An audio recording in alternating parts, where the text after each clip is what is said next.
Hi, my name is Mike the GM, and I run this group through the Saga of Stonegate, a 5th edition Advanced Dungeons & Dragons adventure. And here are my players. Hi, I'm Jody. I play Saga of Stonegate, the gnome artificer who is all about baking and creating things that she can sell. And I was feeling pretty confident before this last adventure, but I almost got killed, and I'm a little nervous about going in head first. Hi, I'm Larissa, and I play Arlen Cadmus, the sorcerer who is coming into her power. And she is very curious about the subterranean areas, how that might be connected to her missing mentor.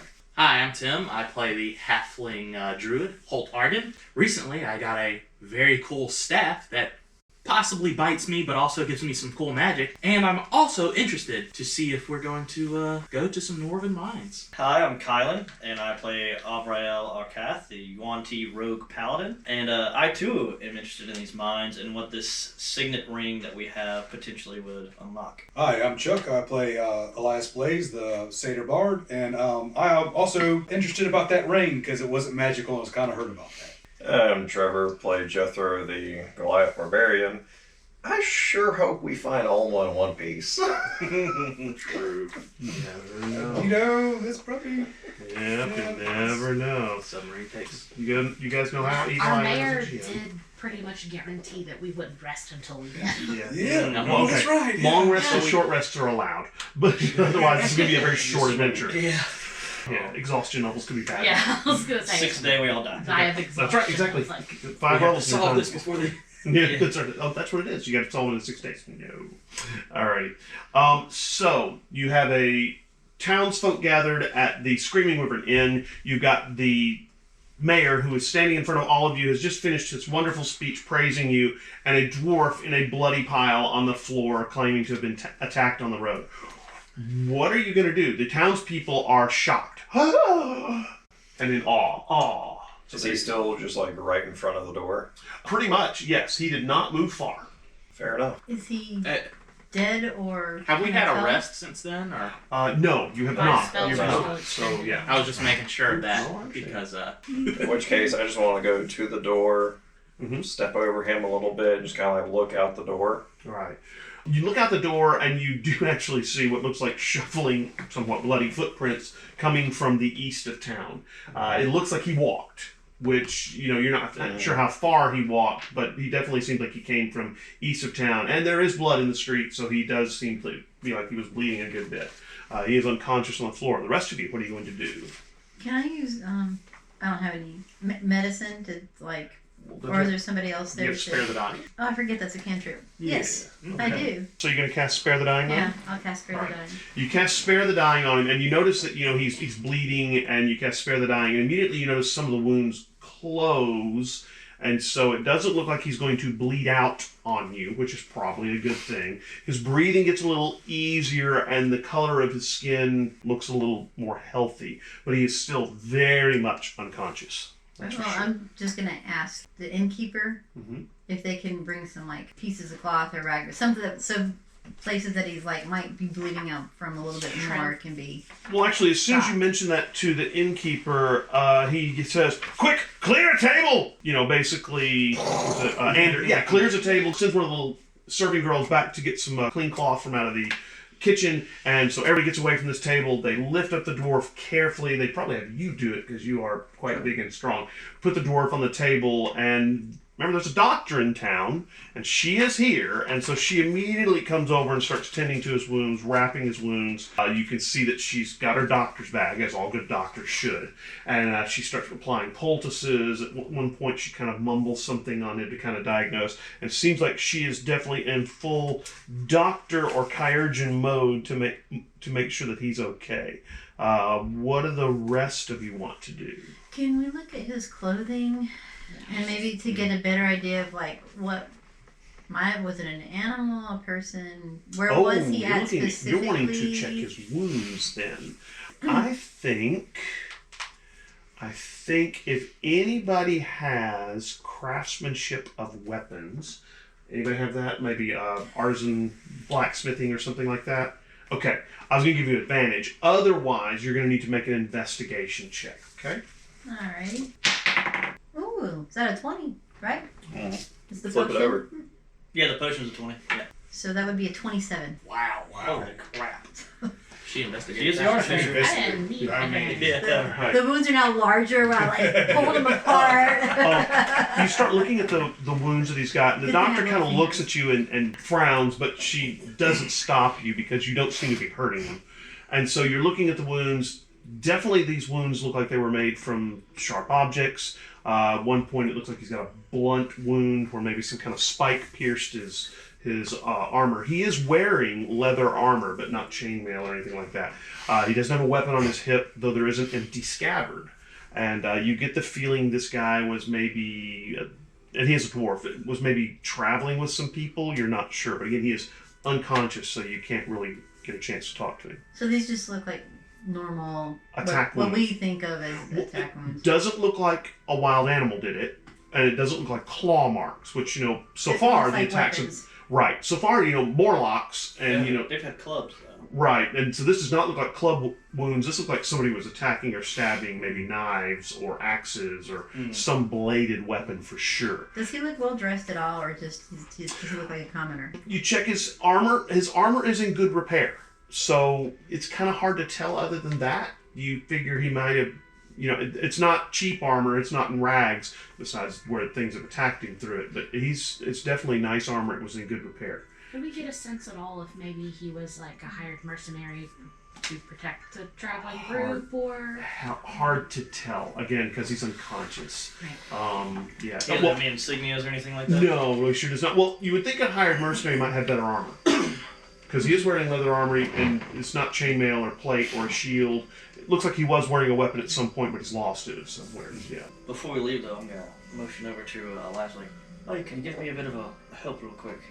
Gonna make a speech. Sure. Alright. So I jump up on the table, and while everybody's kind of around, I say, "Oi, Avriel Arcath, I swear here and now that we shall see these evil denizens of the undead thwarted and everybody return safe and sound, or I'll die trying." And when you do that, the mayor turns around and goes, "Are you swearing an oath to protect the town?" Here and now, I swear an oath to protect the town from any evil denizens. And he motions you towards him on the table, which means you almost eye level. And so he takes out his sword and he taps you on the shoulder and then on top of the head, and he says, "I declare you to be protector of the town of Stonegate." And there's a kind of a huzzah in the background. And, yay. I'll produce my rapier and... And he pulls off this big, heavy, thick iron chain that he's wearing around his neck. And it's not real heavy, but it's not, you know, real pretty. And there's kind of a golden, looks like an archway that's a pendant on it. And then in the pendant is what looks like a grayish stone. And so he takes it and he puts it over your head and he says, "This is a symbol of my authority as mayor of the town. I now pass this on to you as the protector of the town. You swear fealty to all here and to protect them." And then, you know, he steps back. He says, "Arise, protector of Stonegate." Which you've never really kneeled, but you know, whatever. So, Yeah. This is the first time for everything. Again, huzzah! For the entire town. So, Overrule! Overrule Arcath. Yep. I like the wallow that we keep providing. Who knows? Yeah. So, what are you going to do then? Let's go. Let's go. Let Trem know that I'll probably not be available to help with tavern duties for a while. Let that out. She says, "Well, you're an adventurer now, working with the Protector. It's understandable that you may not be able to help around here. We've got plenty of help with the other girls, so you do what you need to do to find that Olma and bring her back safe and sound." Are you going to maybe wait until the dwarf wakes up, or are you going to just head out now? Nah. Well, I mean, if they're attacking now, I'd rather stop. Well, other I mean, We may need to go check on him while Okay. we can. Because then he has a doctor and the whole family. While tracks are fresh. And You're about to walk out the door where you hear a cough from the table. And the doctor has just finished, you know, doing something to him. And the dwarf kind of sits up weakly and he goes, No, you can't go out now. It's too late. They're all dead. Who's all dead? The caravan that I was traveling with. I've been walking for 2 days since we were attacked. He says I alone have survived to tell ye that goblins and ogres and humanoids of all ilks attacked us on the road. It's terrible, terrible. This has always been such a safe run from the dwarven mines, and we've never had a problem before. I don't know where all of these evil denizens have come from. And he kind of leans back, and somebody rolls up their cloak and puts it underneath him so he can kind of lay his head back. And he's still pretty covered in blood. The doctor's kind of tending to the wounds. The rest of the tavern, like, evil denizens, evil denizens. Yeah. What's the texture? What is denizen? I start splitting. Look at these evil Farmers are denizens. like, what is denizen? Is that the person that does stuff in your mouth? I don't know. Ooh, God. Whoa. Whoa, that got dark. All right. She's talking about the dentist. Yes. And so he says, well, and remember, you guys haven't had a long or a short rest recently, Yeah. so you may want to wait to head out at least until you've gotten a chance to rest. Well, I thought it was just right outside the inn. No. In fact, you looked out and saw that the trail of blood and dusty footprints came from from the east as far as you could see. So yeah. So you said 2-day walk? Yeah. Well, 2-day walk. Probably be faster to get horses. And 2-day walk by injured, so. Right. Yeah, I was gonna say he was injured. Yeah. So Yeah, it's just true. He was probably stumble, It's probably like fall, 20 fall. minutes. Yeah. He probably had to rest periodically and that kind of stuff. You do see that some of his wounds have been kind of hastily bound with pieces of his shirt or something like that. So he did try and at least keep himself from bleeding out. Right. And he came from where? He came from the iron mines of the dwarves. There's an iron mine that is at the foot of the Ironstone Mountains. It's also near Wyvern's Nest Peak. It's to the east, right? To the east, right. Through the Elven Woods. Yes, we got the nice map there. So this is the Dwarven Iron Mines. Here's you guys. There's the Ironstone Inn. Here's the Elfwood. And you basically go up this way, and that's where the mines would be right there. I really like those maps. Yeah. That's the only thing. While you were explaining, I was like, actually. You have a map, yeah. Alright, so you get a good night's rest and then head out tomorrow. Who do we know who has worse? Well, there's a chandlery. Let's see. I would need like a pony or a dog, I think. A dog? I don't know, how tall are gnomes? And they're pretty small. I don't think anybody's going to sell you a riding dog. I think you might need like a ward or something. Or Or a a sheep. wolf. They're not going to sell you a riding sheep either.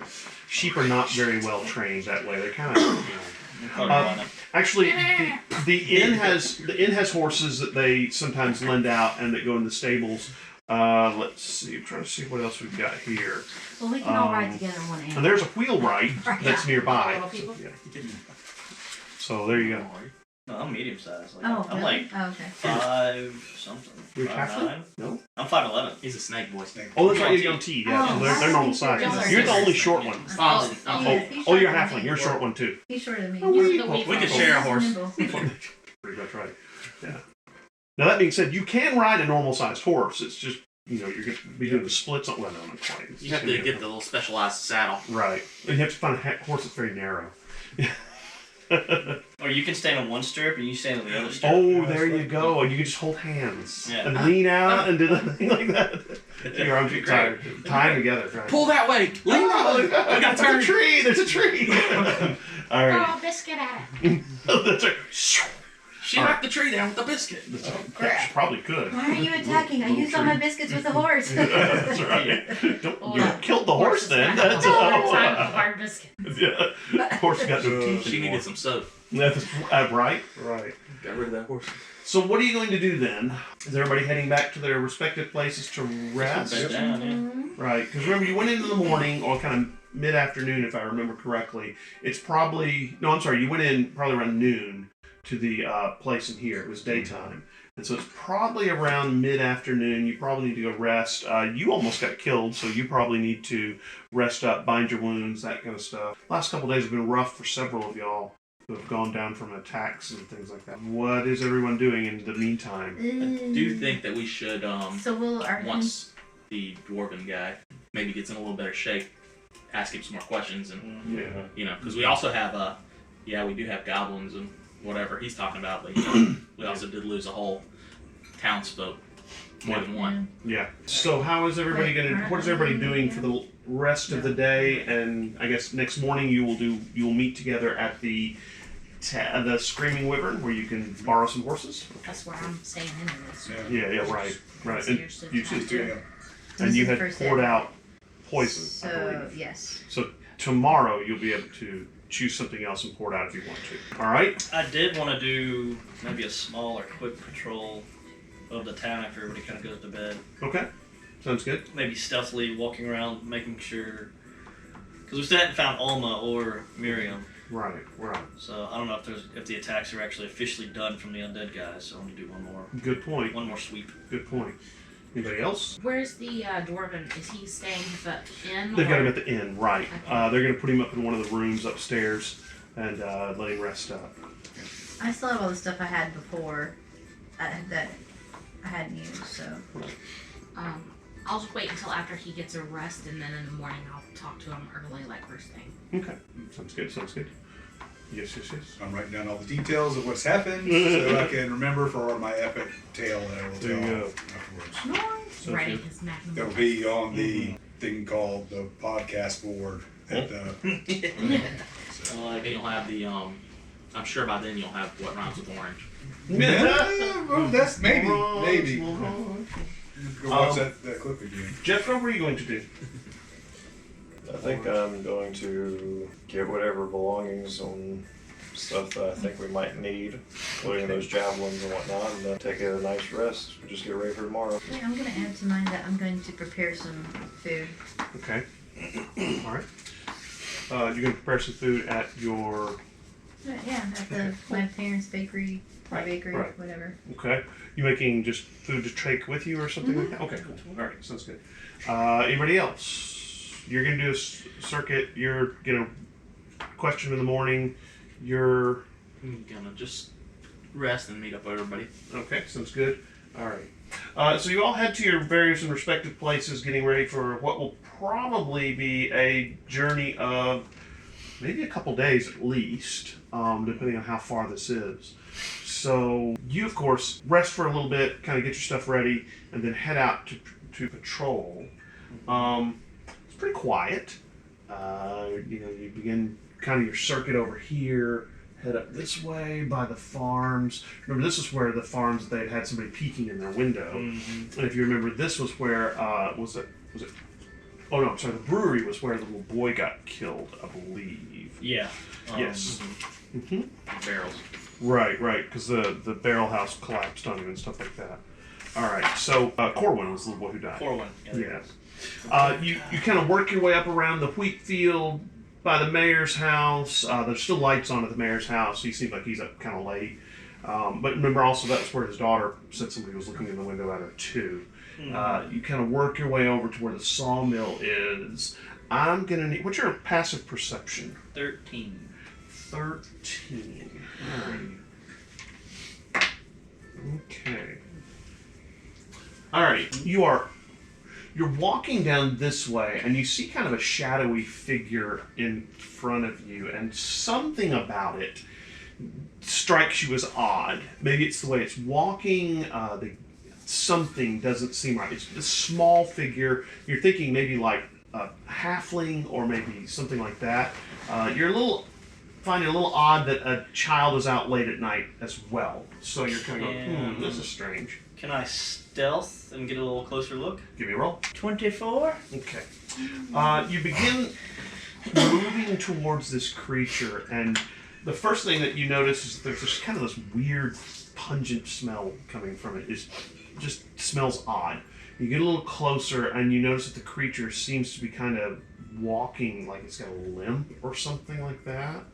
Yeah, and it's really odd the way it's moving. About how close from it am How close do you want to get? I? At least within 30 feet before I make another move? Yeah, you can definitely see that. You can get within 30 feet of it. Again, it's dark. It's sliver of a moon. I have dark vision. Oh, you have dark vision. Yeah. Yeah, it kind of looks like Corwin, the boy who died. moving down the road towards, he's probably maybe a couple minutes out from the brewery. Okay, I'm gonna yell out like, "Hey!" When you do that, the little boy turns around and you can see these kind of red gleaming eyes, and he makes this kind of "Rah!" noise and then rushes towards you, and I am going to need a initiative check, please. Oh, I hope I can handle a little small child, undead or not. I got 12 for initiative. Okay, you beat him. Alright, cool. You get to go first. As you close with this creature, you notice that the body is desiccated, his hair's kind of falling out. He is definitely, you would think he's dead. Especially the wounds that have not closed up on him since the barrel's hit him. Yeah. Alright, I'm going to rub my hand across my rapier, I've got my shield on, and imbue it with a spell that when I attack, hopefully hitting. Oh God, no, nothing. Would you get a 1? Yes. All right, you swing at the creature, and it's weird because it kind of nimbly rolls out of the way of you much faster than a normal child would move. You get the feeling that something is maybe inhabiting this creature's body that gives it inordinate speed and skill. It takes a swing at you with a claw. What's your AC? 18. All right. I believe it hit you. I just over here thinking, It's about an inch. Yes. how often you swinging stuff at little kids, you know how fast they can really dodge you. Right. You take 4 points of damage. Okay. All right. And you are so lucky. Yeah. And then it swings at you with its other hand to try and claw at you. But what you notice about the other hand is that there's kind of a dark, evil-looking energy swirling about the other hand. Fortunately, that one you're like, yeah, I do not want that touching me, and you quickly and nimbly roll out of the way of it. Okay. So there we go. And we are back to the top of the round with you, sir. Alright, so with Side my entertainment. rapier that is still We all currently come out, the imbued champion with of town's dead. Thunderous Smite, Okay. I'm going to take another Good thing, swing die at it. trying. That's right. Hey, that's a crit! Oh. Okay, roll your damage. Yeah. Very good, very good. Okay. That one did the Awesome. alley-oop. I had to, yeah, Yeah, charge up. you had to really get it. There you go. Smack that It was a kid. 2-turn attack. You know? Yeah. Doing was it True Strike? Alright, so we just double the damage? Well, the dice you roll for your weapon, I believe you double. You get to double the... Well, I guess it's a spell, so it doesn't crit. Oh, I don't know. well, but your rapier damage is it? I don't think spells crit. Yeah. Okay. Well, no, but this No. is no. Okay, so what's your Gotta rapier try. damage then? That'll be 8 with the crit. Okay, So and then your spell. 8 plus 4, so it's 12 rapier damage, and then plus another 5 force damage. Okay, so 17 points of damage. Additionally, he must succeed on a strength saving throw, be pushed 10 feet away from you, and not prone. Okay, he's gonna do a strength save.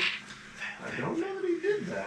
My save is a 14. He does not do it. So It's a 13, sorry. you swing. Well, I still don't do it. Okay. You swing at him, and of course you connect strongly. There's a bam as it explodes, and it shoves the little boy back, and then onto his face on the dirt, and he begins to rise slowly to his feet, which I believe takes a action. I think so. I think it takes half your half movement half to stay. movement. half your movement. That's right. So he rises to his feet and moves towards you again and swings. Grappling.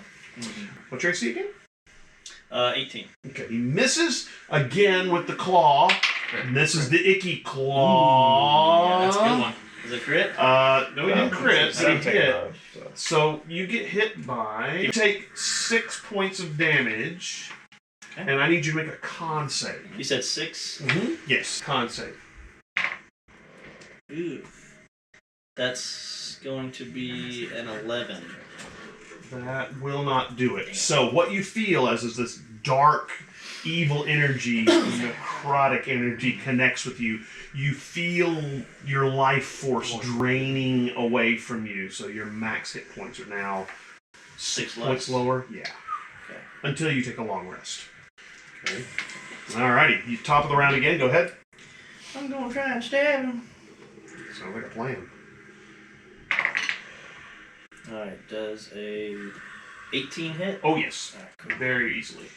This time I'm gonna smite him instead. Smite!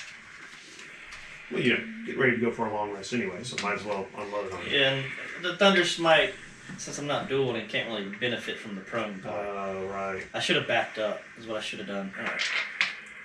Ooh. So first off, that's 12 piercing. Oh, wow. Nice. And then, because he's undead, Mm-hmm. 6 plus 8 is 14. Mm-hmm. 14 plus 5, so 19 radiant damage. So 19 and 12, so it was together? Okay. This time, you call upon the power of the oath that you've sworn to protect the town, and realizing that this creature is obviously going home. And so when you do, you swing across with the rapier. There's a thunderclap and bright light as you hit him, and the creature looks at you and hisses, and steam comes out of the joints of his arms and legs, and all of a sudden he just falls apart. Yeah. And Second phase. No, he's done. Yeah. Yeah, take that little kid. That's right. Show him. Yeah. Seems to be you have killed him. Okay. I'm gonna take the holy water I have and put the tiniest amount of drop on his bones and see if it reacts at all. It does, but he doesn't react to it. He just kind of but then it kind of dies out. So yeah. I'm also going to, before I investigate his corpse, I am going to divine sense. Okay. I'm gonna detect good and evil, and sense anything affected by the hollow spell or known location. Any celestial fiends or undead within 60 feet that are not behind total cover.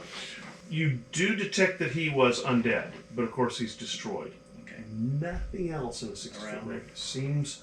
Seems like I said, he was just heading home. Okay. Yeah. The town buried him up at the cemetery. Yes.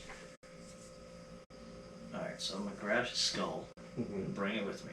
Well, it's actually his head. Oh, like the full zombie head. It's Yeah, not well, full skull there's yet. skin on it, Okay. and you can tell it's definitely Corwin's head. So yeah. I guess I'm just gonna grab him by his hair, Mhm. the head or whatever, disconnect it from the rest of his body or something. Yeah. Well, it comes loose because again, like I said, all of his bones and joints kind of fell apart. Yeah. Okay. And I'm gonna walk to where he was buried. All right. You head. I'm gonna do this stealthily though. Right. Okay. So that shouldn't be a problem. Or at least when I get close to the cemetery, I'll go stealth mode. So I'm not just crouching the whole time. That's gonna be a 23 stealth. Oh yeah. Very sneaky. It takes you probably 30 minutes to get back up to the top of the hill and to the cemetery, which is right along here. You head towards Corwin's grave, and sure enough, it is dug up. But it looks like something busted out of the coffin, maybe Corwin, and dug its way out. So nobody dug it up, just... It doesn't look that way, no. This looked, it's kind of, the coffin shattered, looked like something clawed its way out. That was inordinately strong, and there's dirt has fallen into it, so it definitely looks like something clawed its way out. I'd like to use a second use of Divine Sense and see if there's anything undead around me. You don't detect anything undead, but one of the things you do notice is that the cemetery does not seem consecrated anymore. Ooh. Possibly it's because of the undead or what was going on underneath it, but it would probably be a good idea to make sure that the temple comes back and reconsecrates the cemetery. Okay. For sure. Alright, at that point, I guess I'm gonna walk to the church. Okay. Church Or- down here? Yeah. You can go knock on the Does door. Lucian, do they sleep at the church, or do they Yeah, have pretty a- much. Yeah, they have their own little apartments. Sometimes Lucian, who is the druid, sleeps out in the grove behind, but there should be someone there, that's for sure. I'm gonna go, knock on the door then. Okay. Again, it takes you another 30 minutes to head down to the church. You go, the door is closed and locked. You knock on the door, and real quick, you hear kind of some stirring, and then the door opens, and it is Lucian. And Lucian opens, and he looks a little bleary. His kind of hair is all messed up, and he says, "Yes, what can I do for you at this late hour?" He says, I hate to disturb your father, but, and I hold up Corwin's head. We've had a wee one rise from the dead, and He kind of looks at you and goes, I knew we should have reconsecrated the earth after you had found all that evil beneath it. Oh, let me wake my wife. We'll go take care of it. I was a just minute." up there, and it's not consecrated for sure. He opens the door and motions you inside, and you see he's kind of in this long, kind of woolen robe, and so he goes stumbling back towards one of the side chambers. Probably 5, 10, 15 minutes goes by. He comes out, and his hair is newly wet. He's got his little hat on, and he's got kind of his brown robes and his staff. It's an old gnarled branch. And he's got a belt and looks like some pouches, and then out behind him comes his wife Sheva, and she's dressed in her white robes, and she's got her belt and her holy symbol and her hat that goes with it, and he says, "All right, let's head up to the cemetery. You'll be able to stand around and protect us, won't you?" Aye, of course. Good, Should I gather the lad's corpse and we rebury it then? Oh, definitely, for sure. We don't want him to rise again tomorrow night or anything like that. Well, show us where it is, and we'll get headed that direction. All right. He says, "Wait," and so he steps over behind there, and he grabs this blanket. He says, "So to put the corpse in, so nobody has to see it." He tosses you this kind of big woolen blanket. I'll wrap up the head. Go back out to the middle of the road. His family's no. And his head's gone. Somebody stole his head. I'm also gonna grab my amulet, Mhm. my holy symbol, and I'm going to see. Well, I guess we'll see how this lay on hands works, and I'm gonna heal myself for 5 points. All right, good deal. Right now, remember you. Yeah, my Right, max hit that's points right. are down to 24. Right, gotcha. I was trying to remember how much damage you taken. Sure. Yeah, I've taken 10 total so far. So you head towards the general store, around the corner there, up the main road to where you get just north of the brewery, and there's Corwin's. Well, what's left of his body there. You take it, kind of put it into the blanket, and then kind of gather the blanket up. He's not very big and not very heavy either, and kind of pick it up. Sheva and Lucian are just kind of shaking their head. Sheva goes, "This shouldn't have happened to such a wee little boy. His family's already been through so much. We've got to make sure we rebury him, and none the wiser. The family just doesn't need any more of this."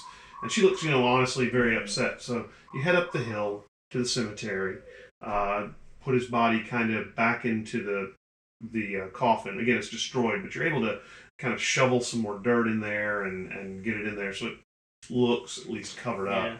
Yeah. And then Lucian and Sheva begin walking the perimeter of the cemetery, kind of chanting something quietly.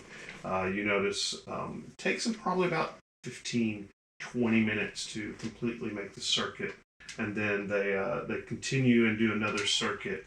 And Lucian comes to you and says, "Well, that should do it. I think we shouldn't have any problems with the undead rising from here again. But if we do, we know who to call."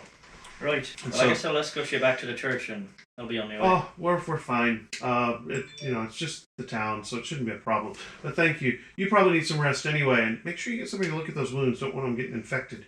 And so Sheva actually goes over and looks at your wounds and says, "A good rest, and you should be right as rain. Doesn't look like it's any permanent damage. We'll be seeing you later." And so they head down the road. I don't remember where you actually live. I think I've just been staying at the jail, maybe? I think you have. Yeah, I think you're right. You kind of live in Got that a area. little bunk there or something Right. somewhere. So you head back towards the jail, which means actually you probably wind up walking most of the way with Shiv and Lucian because they're almost next door to each other, and then you head on. It's like that moment when you say bye and then you just start walking. Hey, how's it going? So go this way too, yeah. What Because is of it, Father Ted. Yes. All right. Morning dawns bright and early. We're gonna be sleeping a little later then. If I got to. All right. Morning dawns bright and early. What are each of you doing on your way to the Screaming Wyvern to meet everyone? I'm already there, but Right. Well, when Anything you want to do before they get there? I should ask, actually. as early as I woke up, I was gonna check and see if their dwarven visitor was awake to talk to him. Right. Let's see. So you head up the stairs. You knock. What are you gonna do? I'll stop in and pick up like some breakfast and like a little care package kind of thing. Sure. And I'll grab some go up bread, and- maybe some fruit, porridge, stuff like that. Yeah. whatever we got on hand for breakfast and a drink of some kind, some cider maybe, Yeah. and just knock on the door. Like, You knock on the door and you hear kind of a feeble, "Come in." right, and I'll be like, room service. You open the door, step inside. The dwarf's kind of propped up with his sitting against the headboard with some pillows behind him, blanket over him. He looks much better, much better. And so he sits and says, "Oh, you're the girl who works at the inn, right?" I'm Ireland, I'm one of them. "Oh, thank you, Mistress Ireland. I see you brought me something to eat." Yes, and I'll set it down on just, I guess, like a There's a table by the table side or of that. whatever. He says, "Oh, well, thank you very much. I can't repay any of you enough for saving my life." Absolutely not. Don't even worry about it. I was actually just hoping to get to ask you a few questions. I don't want to impose. I know you've just woken up and you've had. No, it's fine. I know that you're probably going to go check on the wagon to the east, so anything I can do to help you, perhaps I'm not the only one left alive. Well, if there's anyone left alive, I could well go and check and find about them. But I wanted to find out where specifically did the attack occur? Was it before? Can we look at that map? Would I know this area? Yes, you know it well enough. Sure, absolutely. I want to basically know if he got attacked before the crossroads or after. He says, "Well, it was between the Ironstone Inn and the East River. It was Gotcha. again probably wouldn't take 2 days to travel there on horseback, but it'd definitely be at least a day or so. It's a bit of a ride. So yes." And which direction were you attacked from? Did they flank They your... came out from both sides of the forest. Yes, that sneaky. There were several different types. There were, I think, some goblins and some taller humanoids too. Maybe some hobgoblins with them, and I think I saw a leader, maybe some kind of fuzzy dog-haired human. It could have been a gnoll, maybe a bugbear. It's hard to tell. It was all going on so fast. And what was your caravan carrying? Is there anything in particular that... Ore. We were taking ore to Weststone. We had a load of iron ore from the mine that we were taking there. It's heavy stuff.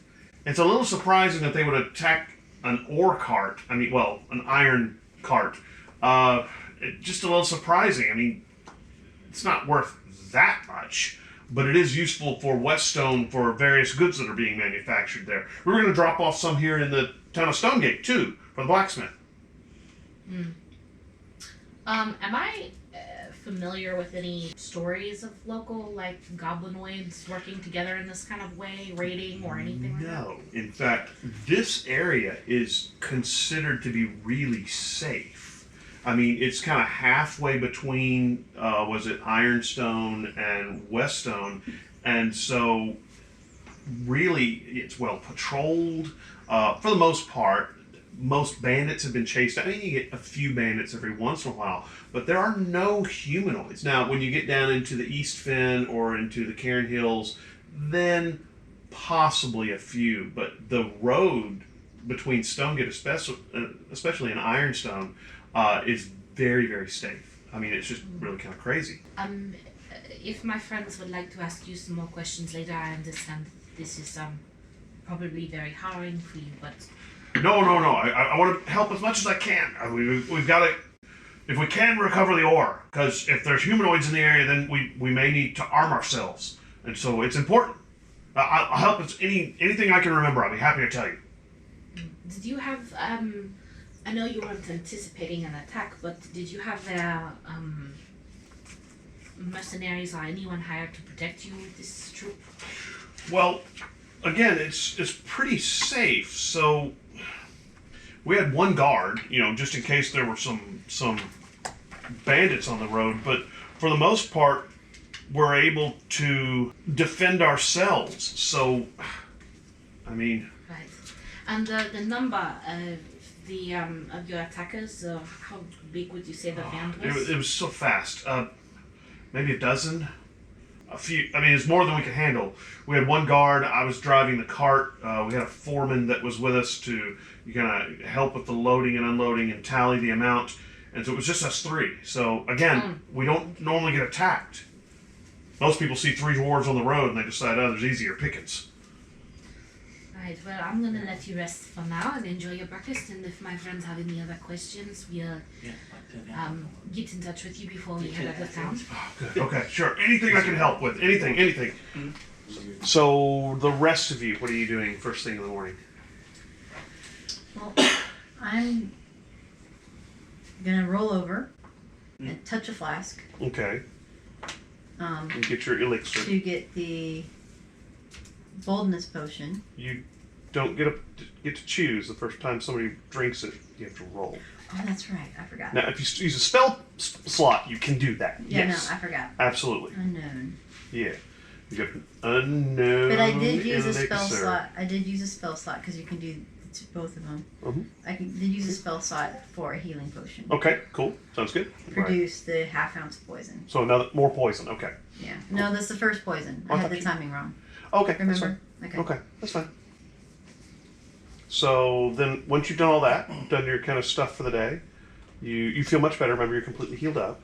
And you've used one of your spell slots, so you should have the other ones ready. I have 2. Okay, Yeah. cool. So now what are you up to? Then I'm just gonna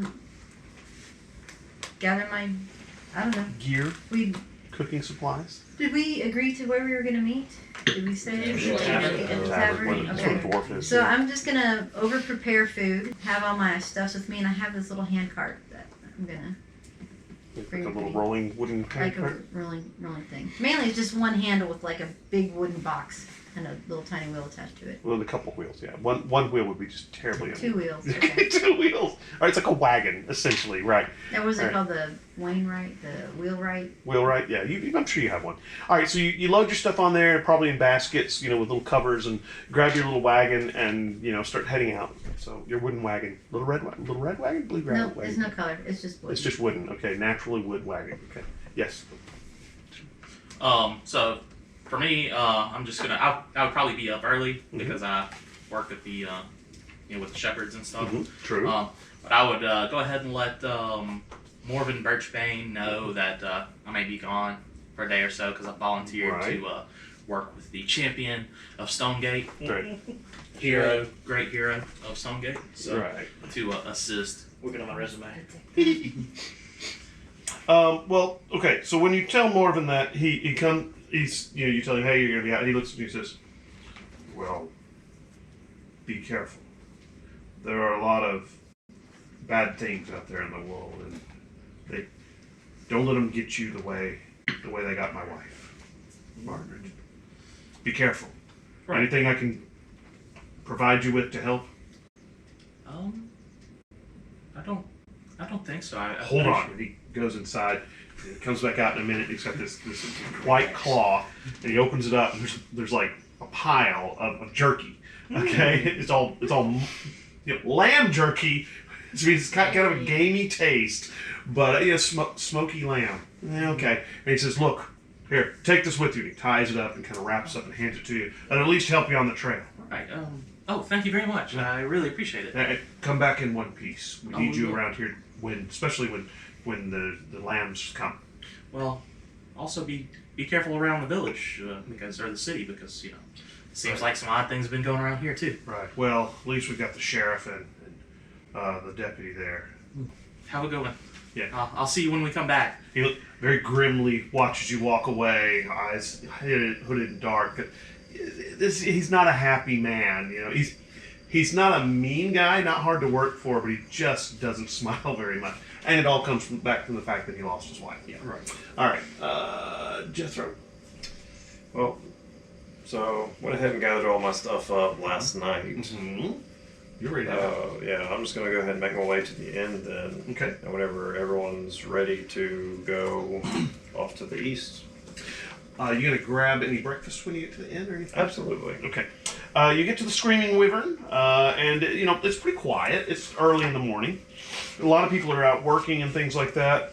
When you get to the Screaming Wyvern, Eva, the tiny little energetic one, of the barmaids shows up, hands you some porridge, asks you if you want some ale to go with it, and some slices of apple, brings them to you, and then pops off to the kitchen again to, I guess, make sure everything's ready.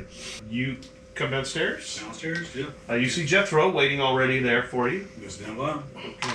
And you probably have come downstairs from talking to the dwarf at this point. Probably would have, in anticipation of everybody showing up, just reserved a table for us. Right, sure. Breakfast is brought up to you. It's porridge, fruit, a little bit of ale, whatever you want. It's kind of common fare. Makes me curious. How would you have reserved a table? Placard. Just I would have. I just imagine I see that, I'm like, oh, it's reserved. Reserved for the defenders of Stonegate.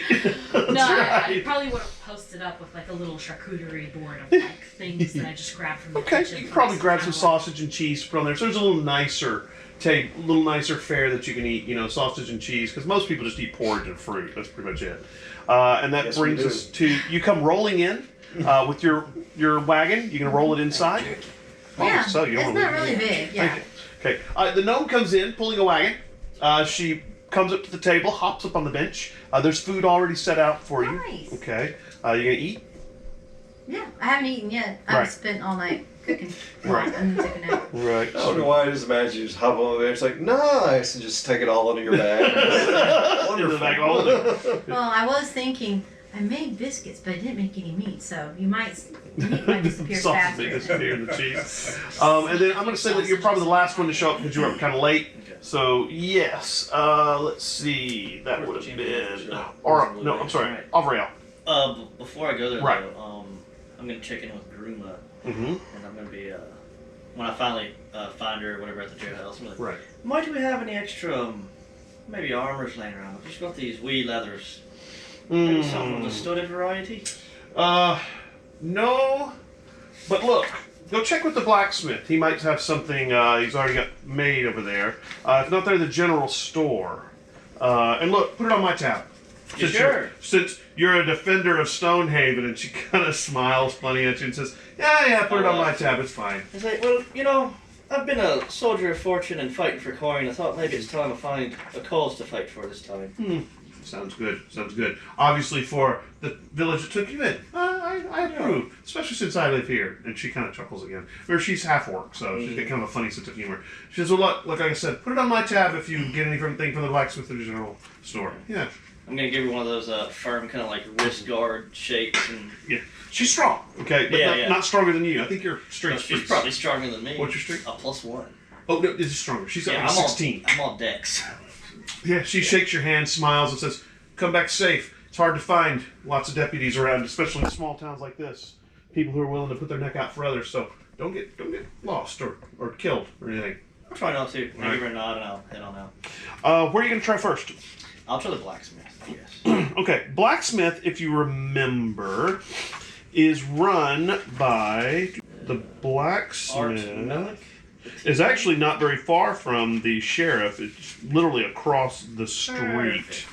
So you head over there. The smithy is run by a tiefling, and he has a apprentice who is a dwarf. You get in there, you can already hear as you walk closer, you can already hear the ringing of metal. Somebody's up early, bing, bing, bing, bing.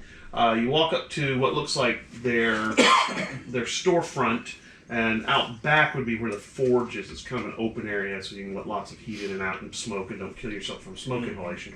Yeah. But you definitely hear the ringing from around back. Do you want to go in around back, or are you going to go into the front? I'll try the front first. All right. Door's unlocked. You step inside. The dwarf is behind the counter, and she sees you and says, the defender of Stonegate. Come to get some equipment that you might need? Yeah, I give her a little chuckle and I might need to up my armaments a little bit. Right. Have any studded leather or something like that? Studded leather? Here? This is the blacksmith. You don't want anything with a little more metal or heft to it? I like to be in lightweight and dodge around. Oh, no studded leather here. You're going to have to try the general store for that. Anything else? You need a shield. You got good shields.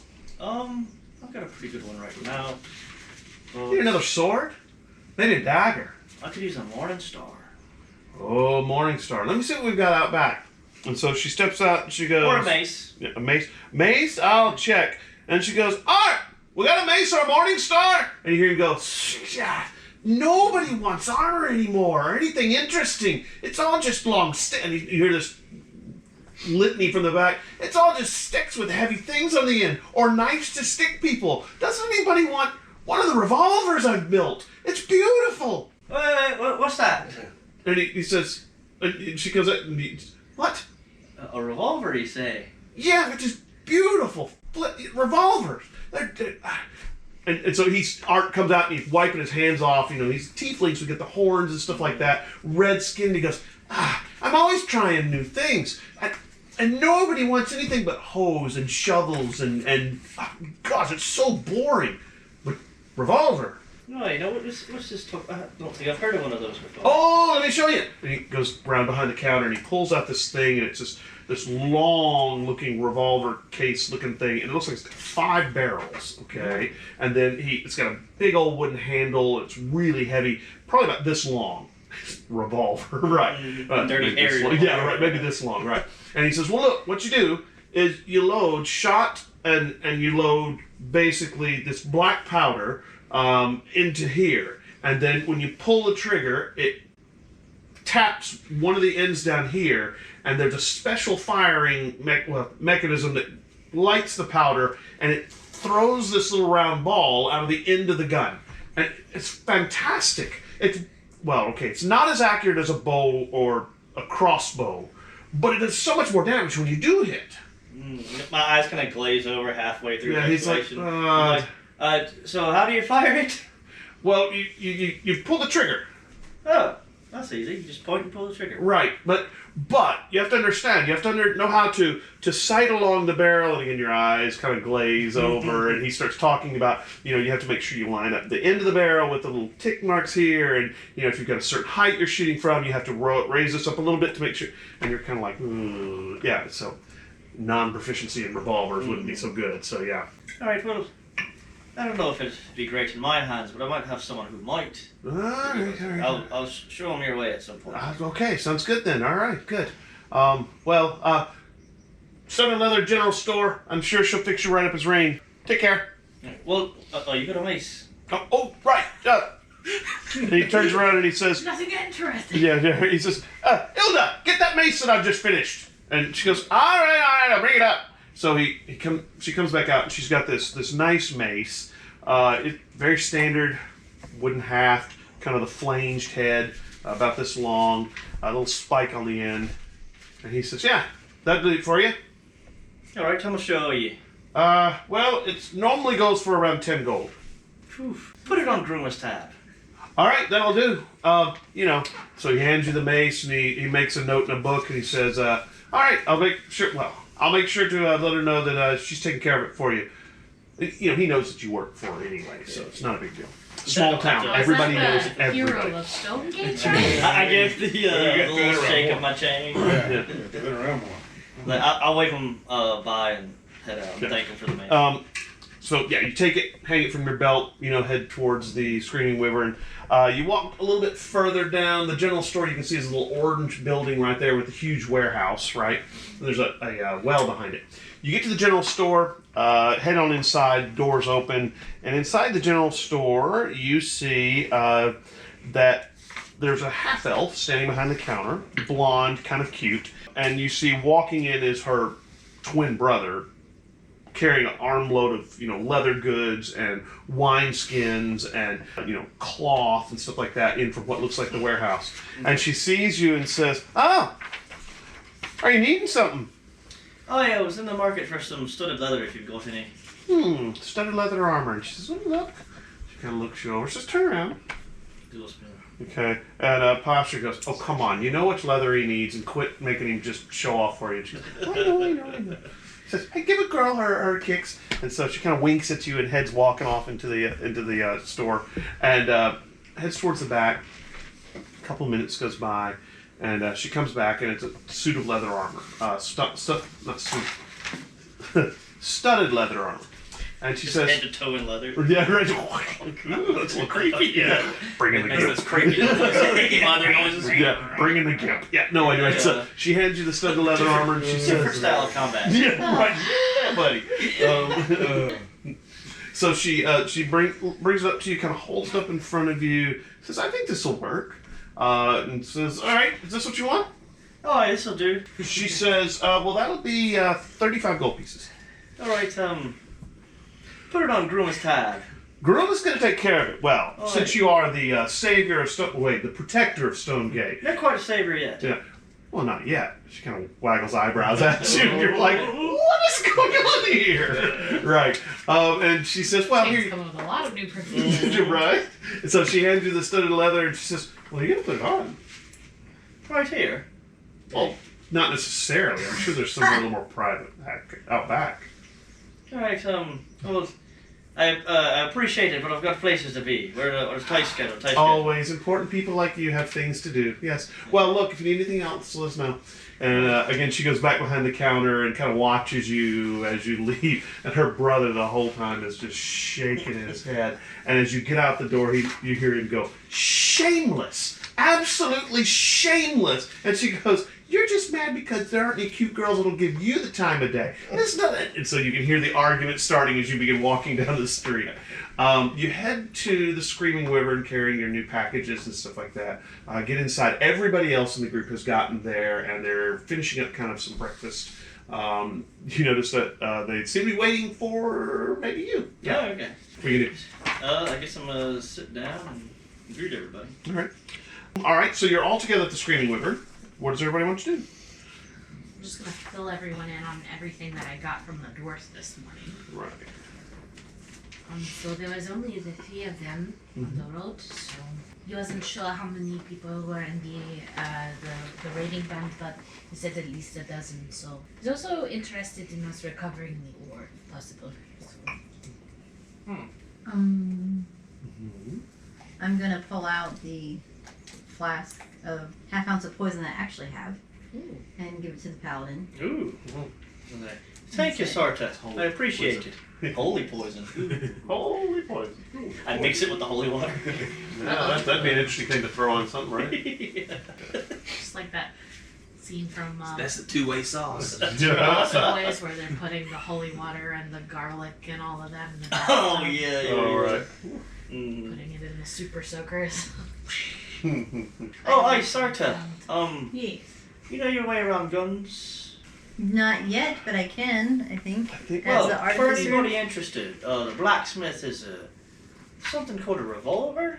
It's got You know- 5 you know barrels exactly what that that has like is. 5 Yeah, ammo I'm just not bullets or making something one. like it. Yeah. He went on this great spiel. You pull the trigger, you point, and things die. Yeah. Sounds interesting. Oh, yeah, sorry, you said revolver and barrels. I just figured it was the table. That's it. Oh, like the lazy Yeah, like the lazy Susan. Not quite. This Oh. one seems a bit more lethal and not as yummy. Yeah, right. Actually, well, I wouldn't advise eating it. Yeah. Did you buy it or is he still selling it? Oh, he's still got it. I'm not sure what the price is, but he seemed very excited to sell it. Oh, wait, no. Yes. I do have firearms. Yeah, I thought you did.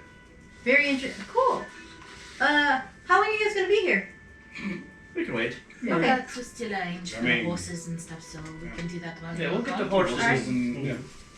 I'm gonna run over to. What's his name again? It's the blacksmith. His name is Art. Yes. Okay. So I'm gonna run over to Art. Okay. I am also going to go to art. Oh, you're going to Art Oh, too. good, because I was thinking I'm gonna open and close the door and he won't know I'm there Good. if he has a counter. Yeah. Hello. All right. So you guys are in there. You finished eating. The little boy who is the basically the son of Ander and Trim comes up to the table and he goes, "Hey, you got your horses ready? You need 6 of them?" Right. So, wait, You- do we need all 6 or? Yeah, might as well. Okay. If they've got them on loan, we might as well take I'll probably end up like hoarding a bunch Well, of just stuff. make sure you bring them back and treat them right. I got oats in their saddlebags, and make sure they get watered. And he starts going through this list of things that you need to do. Which you know, this little boy, Finnan likes horses, and so he's just telling you need to make sure you take care of them. Yeah, don't run them too hard, and look, you need to make sure you rub them down when you get done. And he gives you all these instructions, and also he's 9, so he looks at just, all right, yeah. So the horses are ready. You can get them when you want to. Well, thank you, Finn, and I appreciate you taking the time to put that together for us. Yeah, no problem. And he heads back out towards where the yard is. Are you heading out to the horses? I'll go check them out, yeah. Might as well. All right. He's got 4 horses and 2 ponies out there. They're very standard brown horses. Some of them with white blazes. Nothing really fancy. The ponies are these kind of fuzzy mountain ponies that you've heard of. Some of the barbarian tribes use. Very sure-footed, a little shorter than the normal horse. Should be a little more comfortable to ride. They tend to be a little temperamental, so you're going to have to probably watch it so that they don't try and, get shenanigan-y with you.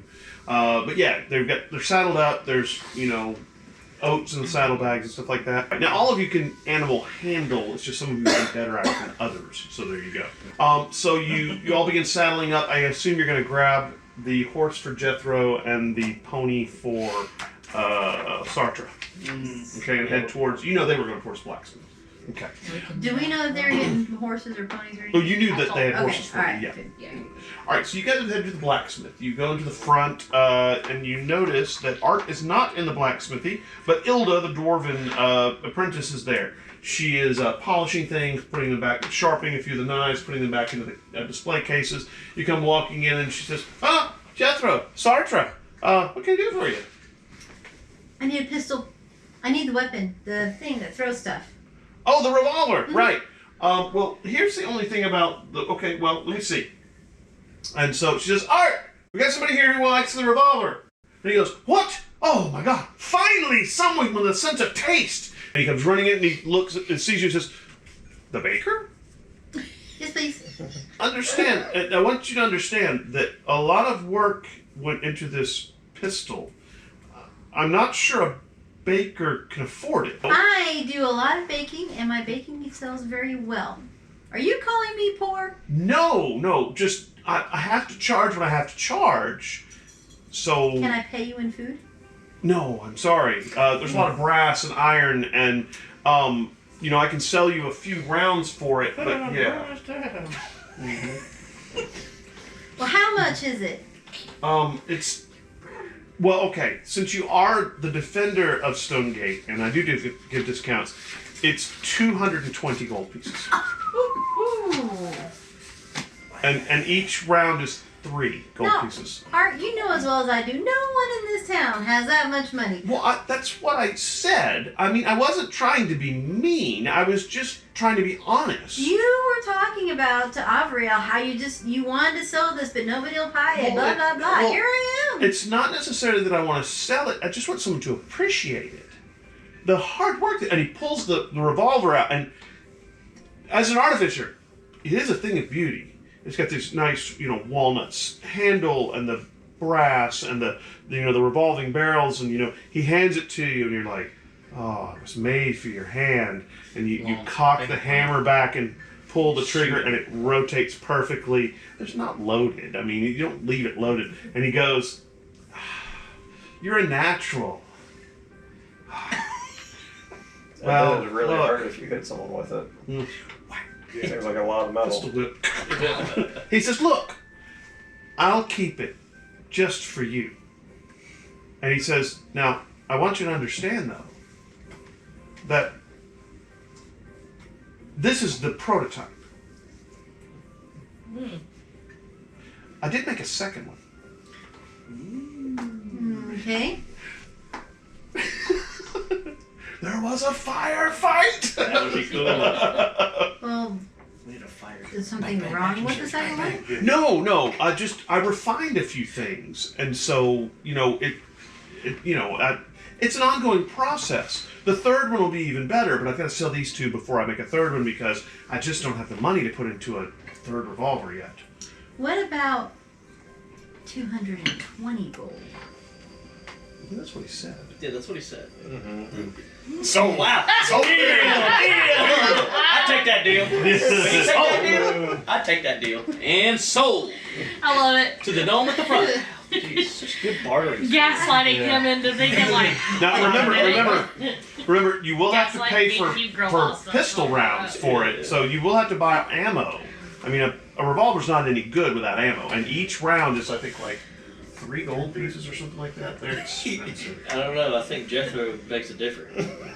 He'd be Yeah. something real good with that. Yeah, I'm sorry. Ammunition bullets is. Oh, sorry. 10 bullets is 3 gold. Never mind. Okay, No. that's Yeah, nice. yeah, yeah. That's a whole lot better. Yeah, that's Yeah. Yeah, I was gonna say 10 bullets, 3 They're gold. Imagine every getting out of miss, corpses and just every single Try to miss, repair just it. that's 3 gold.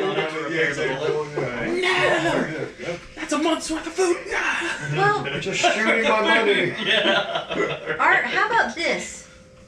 You know I'm an adventurer now. Mhm. I'm an adventurer baker. Right.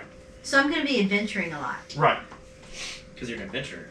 What if Paid an exposure. I advertise? Just- Your revolver? My revolver? What if I tell everybody and me, I say, hey, there's a revolver in this town at this, the guy, his name is Art at, Stonegate. And everybody that comes by, if they buy a revolver, you knock 2 gold pieces off. Well, okay. Here's the thing. There's only 2 revolvers, so at most you're gonna save 4 gold. Yeah, but you said you were making more revolvers. Well, yeah, but not yet. I mean, they take months. Art, you disappoint me. You come up with these things. He kind of looks at you and says, he kind of looks at you and looks puzzled and says, you really don't understand this bartering thing, do you? But look, come back with the 220 gold pieces and I'll throw in 6 rounds with the revolver. There we go. Now, Jethro, did you need something? And he kind of cuts his eyes over to Sartre and then cuts his eyes back to you. What's the little dwarf's name? The dwarf's name was Ilda? Ilda. Yeah, Yeah, I Ilda. thought it was Ilda. Yeah. So I'm not gonna lie. Whenever, for the sake of time, whenever Art and her start talking, it's just kind of like me looking at it. I was like, "Hey, it's been a while. Would you mind giving my axe a good sharpen real quick?" Oh yeah, no problem.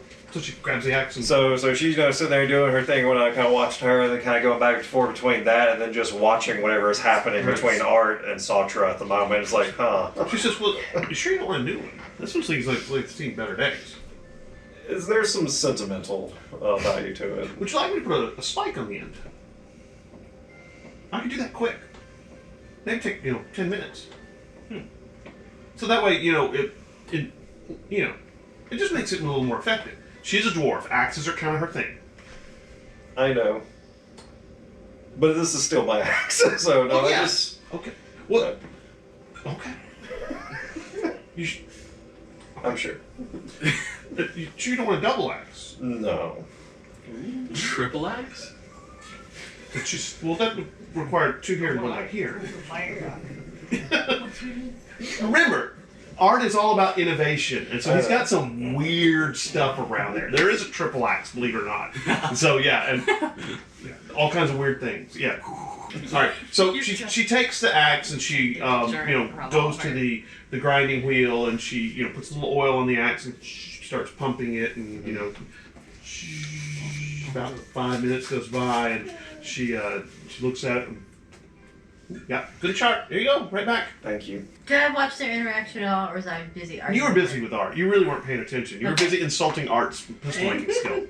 Like, I he wasn't. says that took about 5 minutes. Your conversation, I think, went a little bit longer than that. Okay, fine. Yeah. I'm gonna remember this. Sautra, Sartre will remember this. That's right. We've all played way too many Telltale games. All right. So you guys finish up, come out, and the rest of the group is riding down the street towards you. Probably just gotten even with the blacksmith shop, and they've all got horses and ponies. You mount up. Yep. All right. Begin heading east. So while we're riding out, I would like to turn over to our fearless leader here. Mhm. So, what's it like being the protector of Stonegate? Oh, it's a great high honor. It's so great. Fighting for a just cause to protect the wee folk. I give you a little slap on the shoulder. Wow. That's amazing. And you get to be there with me as another protector of Stonegate. That's right. I get to be. Just a quick reminder. That's awesome. This is actually. Yeah. Yeah. Especially because it's on the road. You almost fall off. I extend my snake down my arm and pat him. All right. You reach it down. You begin riding east. It's a pretty day out. It's nice. It's warm. Of course, it's early, so it's probably around 7 or 8 o'clock in the morning. The sun's coming up over the horizon. You can tell it's gonna be a warm day. You are riding towards. You can see the elf wood to the east of you. Most of the area between there and the elf wood is pretty clear. Tall grasses. Other than that, you really don't know of anything else that's out in that direction. You begin riding that direction. Stop after about 5 or 6 hours. Stay out of the tall grass. That's right. Stay out of the tall grass and disappear. And you have lunch. You can't water the horses yet until you get to the East River. But you basically ride the rest of the day. And come nightfall, you're right at the East River. Which is a good place to stop. There's obviously areas by the river that have been cleared by previous travelers. There's kind of, fires that have, obviously been there for, a while, fire pits and stuff like that, people who have camped here. You're able to water the horses, rub them down, give them their oats and stuff like that. And that's pretty much the beginning of the first day. Anything anybody wants to do on the first day? You mean while we're riding down the Well, road? while we're riding and as you're making camp. I'll probably let my snake venture around, find some mice to eat or something. Yeah. So they can have a fresh meal. I was just talking to the druid. Yeah, I would, obviously, it depends on where they're coming from, but, things like goblins and stuff would also probably need a good source of, water. Right. So, if we're at the road next to where the East River is setting up and taking a break or whatever, I'd like to just look around for anything interesting or anything that would stand out. Right. Like, you're kind of doing a circuit of the camp, making sure everything's quiet. You're walking around the camp, looking at different things and making sure it's a safe place. You give me a survival check. 24. All right. You don't see any tracks per se, but as you're looking further out into the woods on the same side of the river as you are, you think you see a glimmer of maybe a campfire or something. It may be a will-o'-the-wisp, but it looks a little too bright for that. You're thinking maybe there's other travelers out in the forest. So you're not sure. In that case, I'm going to, try to get Alvaral's attention over here and say, hey, do you see that little spark off in the distance there? Oh, hey, what's that? You do definitely see a glow out there, yeah. I don't know. Could it be maybe someone else here to stop, or Wouldn't hurt to check. someone's camp? We'll do a little scouting. You're a sneaky one. You can be. I can be. Well, let's just the two of us. We can do a little scouting. we try, just like Let's see if I'm actually sneaky. Oh God. Let's see if I'm Stealth actually check. sneaky. Yep. Ooh. Playing for that? Or maybe you're not. Yeah, that's an 11. I know the rest of y'all are just getting firewood at this point. Yeah. You guys are Oh, you're probably cooking. I'm probably out Yeah, there we're cooking, making both some not. stew. Yeah. You may be helping her because A you veggie know your stew. way around it. Unless anybody has gone to look for. Ooh, you know what? I'm gonna toss some ham. And We're very make some stealthy. stew. Extremely Yeah. So for stealthy. that He's earlier. stealthy is still stealthy. You have never seen stealth like this. Y'all being very sneaky. Oh, totally. Yep. Good deal. Yep. Medicine's What'd you been get? 11. Yeah, I got a Okay. 7. Ooh. It's stealth beyond belief. You got a 7, you got 11? Okay. We don't even know that they're 7-Eleven. headed out. We're just Well, y'all know we're headed out. I know we're headed in. I think all of you have a passive perception above 11, probably. The dwarven iron mines nowhere in the Yeah. They're in the area? Oh, they sure are. They're camped down by the river. How about that? Now all of China knows. You get close to the fire, you see other ones lighting in the distance. The beacons are lit. You begin heading towards the campfire. You're being pretty sneaky. He's not sneaky at all. You're not sure how good you're doing. You're just quieter than him. Yeah, right. Yeah. You can't hear your steps over my steps? So you think I think I'm great. Wow. Yeah. That's what it is. Which, considering the size, is amazing. You just find every stick in the forest. Right. This looks dry. You just had asked me. I'm trying to impress you, the champion of Stonegate, and I'm like, And you're heading towards what looks like the campfire. And from the campfire, when you get within about maybe 30, 40 feet of you hear, "You hear that?" Okay, freeze. I grab a rock and throw it somewhere else. All right. Give me a deception check, or was it? Is it deception? Yeah, there's deception. Yeah, give me a deception check. 19. Okay. Huh? You grab a rock, you heave it as hard as you can. You hear it kind of fly past the campfire, and you hear sploosh as it hits some water. And the voice says, "Ah, over there in the water might be a fish jumping." And the other one goes, "Oh, I'm too slow to catch fish." And the other one says, "Are you sure? Fish would be yummy." And so, as you get a little closer to the clearing, you can see sitting around this huge campfire are these 3 giant humanoids. You think maybe... Can I make like a history check? Yeah, I'll give you a history check, sure. Or survival, either one? Either survival or history, I'll let you do either one. Let me choose. Oh god, they're both bad. I also Find something I'm worse at. I also look at them. Thank god. What about nature? You go nature? I too will look at them. No. Jeez. I rolled decent at least. 19. Okay, I got an 18. Okay, Just that's rolled high. These are ogres. You're pretty sure. 3 of them. Fuck. 3 ogres. You notice that you kind of you notice that they're sitting around the campfire, roasting on the campfire. Oh no. Are what look like dwarf carcasses. Yeah. I don't think they made it. Yeah. There's two carcasses on a big long stick, kind of over the fire. They're actually not rotating; they're just kind of burning one side, and then they're gonna flip them. And I was going to say, you think we should just talk to him? But after saying that, I'm going to say, I think we should just leave. I think we should get the others. You do notice that behind them there are 3 large sacks. Maybe they're traveling supplies or something. You're not sure. And they look just, just like big old sacks full of junk. Could be Something. They are ogres. All right, let's retreat back to the group and maybe do an ambush. All right. Yeah, I'm sure we were so sneaky coming up. We should be good on the way out. Absolutely. Give me another stealth check. Okay. Hey! All right, 28. Okay, I got 16. that's Nice. actually plenty. Good call. Their passive perception isn't. Yeah, so you've got to nice. really be loud for them to notice you. Yeah. You're the only one, right? So, yeah, half the party that was going out there succeeded, so I'll let you distract them. Anyway, you begin sneaking back to your camp. It takes you maybe about 15 minutes to get back to the camp. And you see these guys come tromping up out of the forest. You've gotten you two have got the supper ready. You've got the fire going. You're probably strumming quietly on your lute. Welcome back.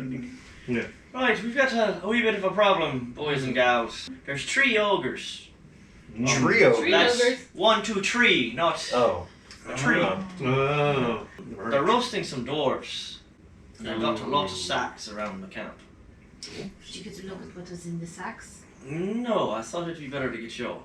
Well, we know Maybe. that we are missing 2 dwarves and the ore Mm-hmm. is missing, so perhaps the sacks are the ore that's missing.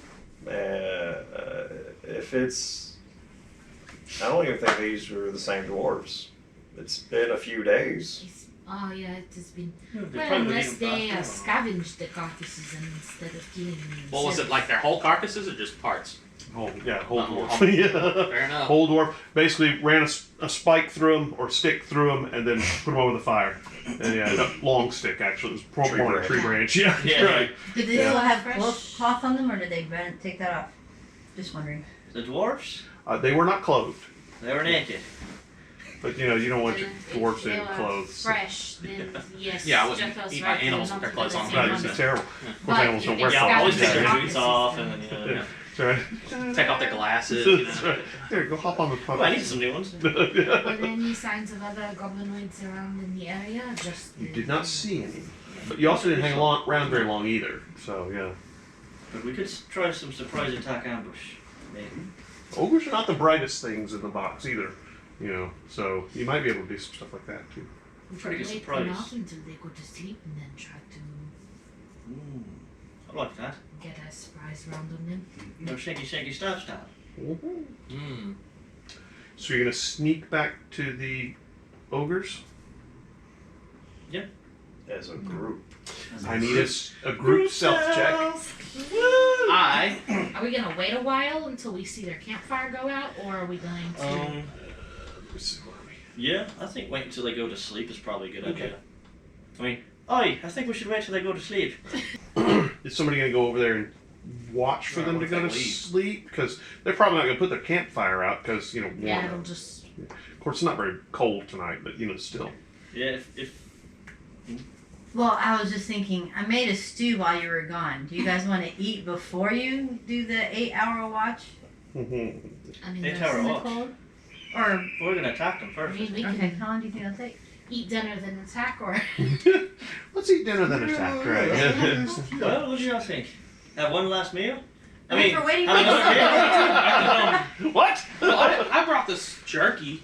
I could possibly go just keep an eye, Keep an eye. make sure they don't Very disappear chewy. on us. Very chewy.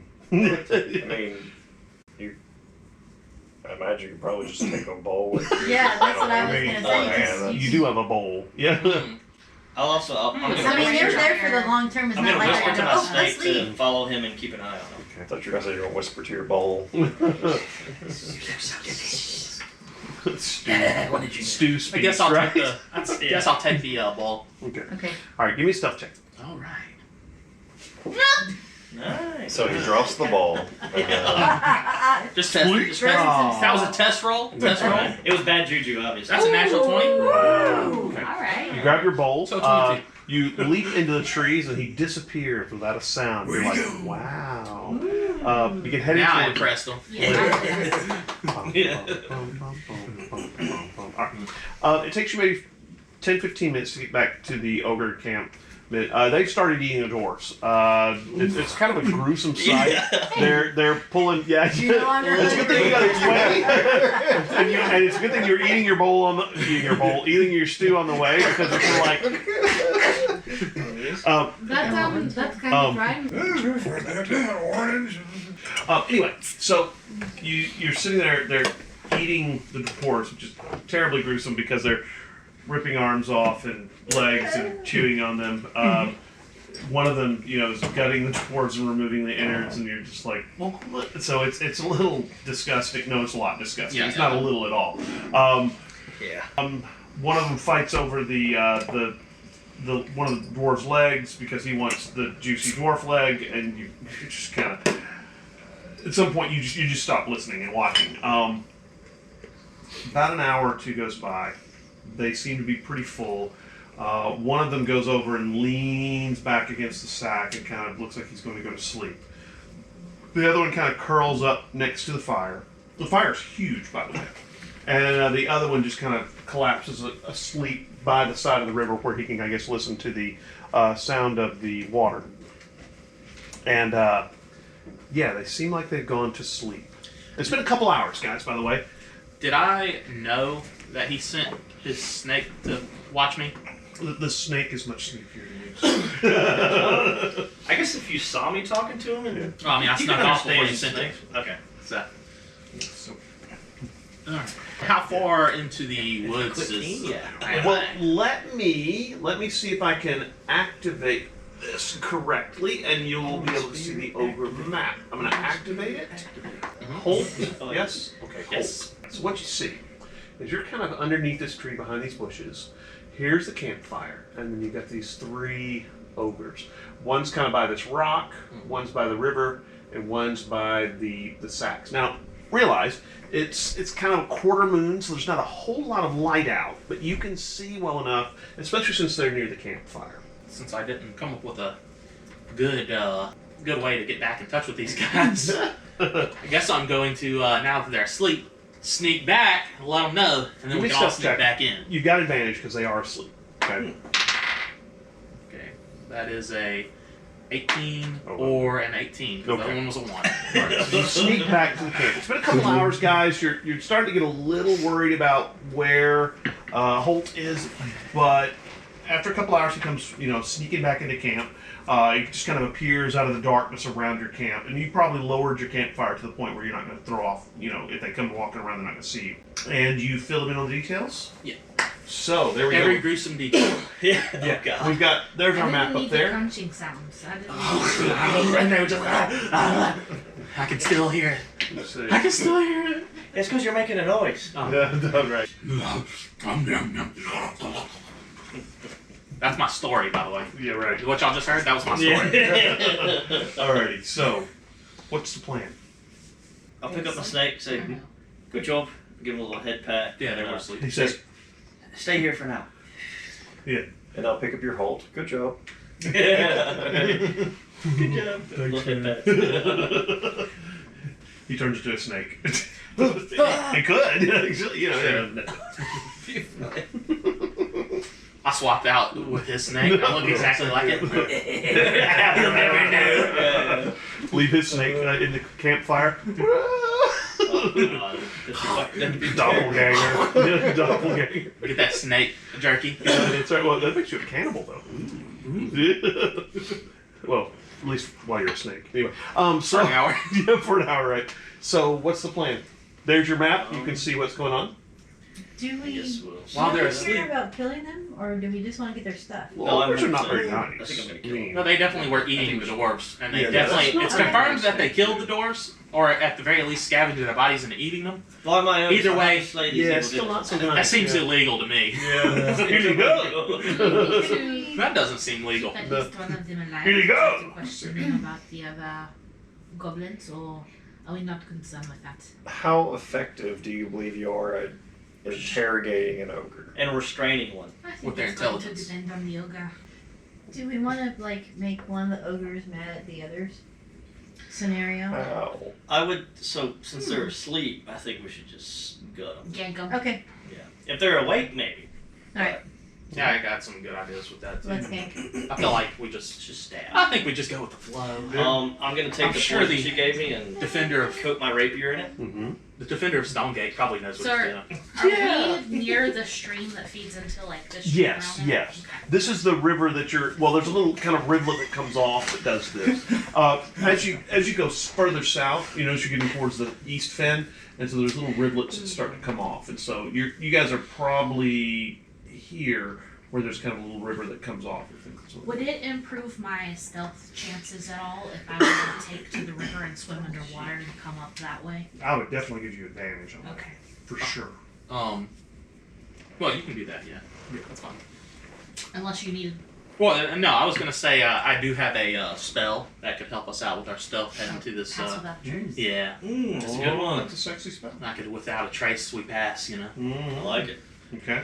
Does that give advantage on stealth check? It just gives you +10. Oh, plus 10. Oh my gosh. Yeah, that's all. Hey, I'll We can take just walk. everything. You can swim and still do it. Yeah. Yeah. So yeah, I'll cast Pass Without a Trace. It lasts for an hour and it's Oh, I've a been playing radius time. Yeah. around me for when it gets started. So Everybody make me a stealth check. You have +10, and you have advantage still because you're swimming.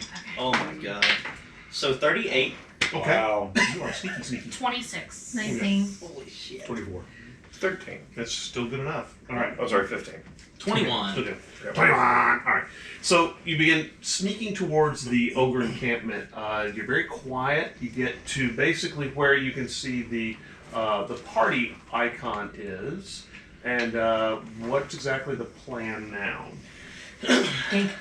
Jake? Are we? I'm gonna very still stealthily whisper to Avril. Mm-hmm. So you can just go sneak up and stab him in the throat or something? Yeah. Or should I, do something?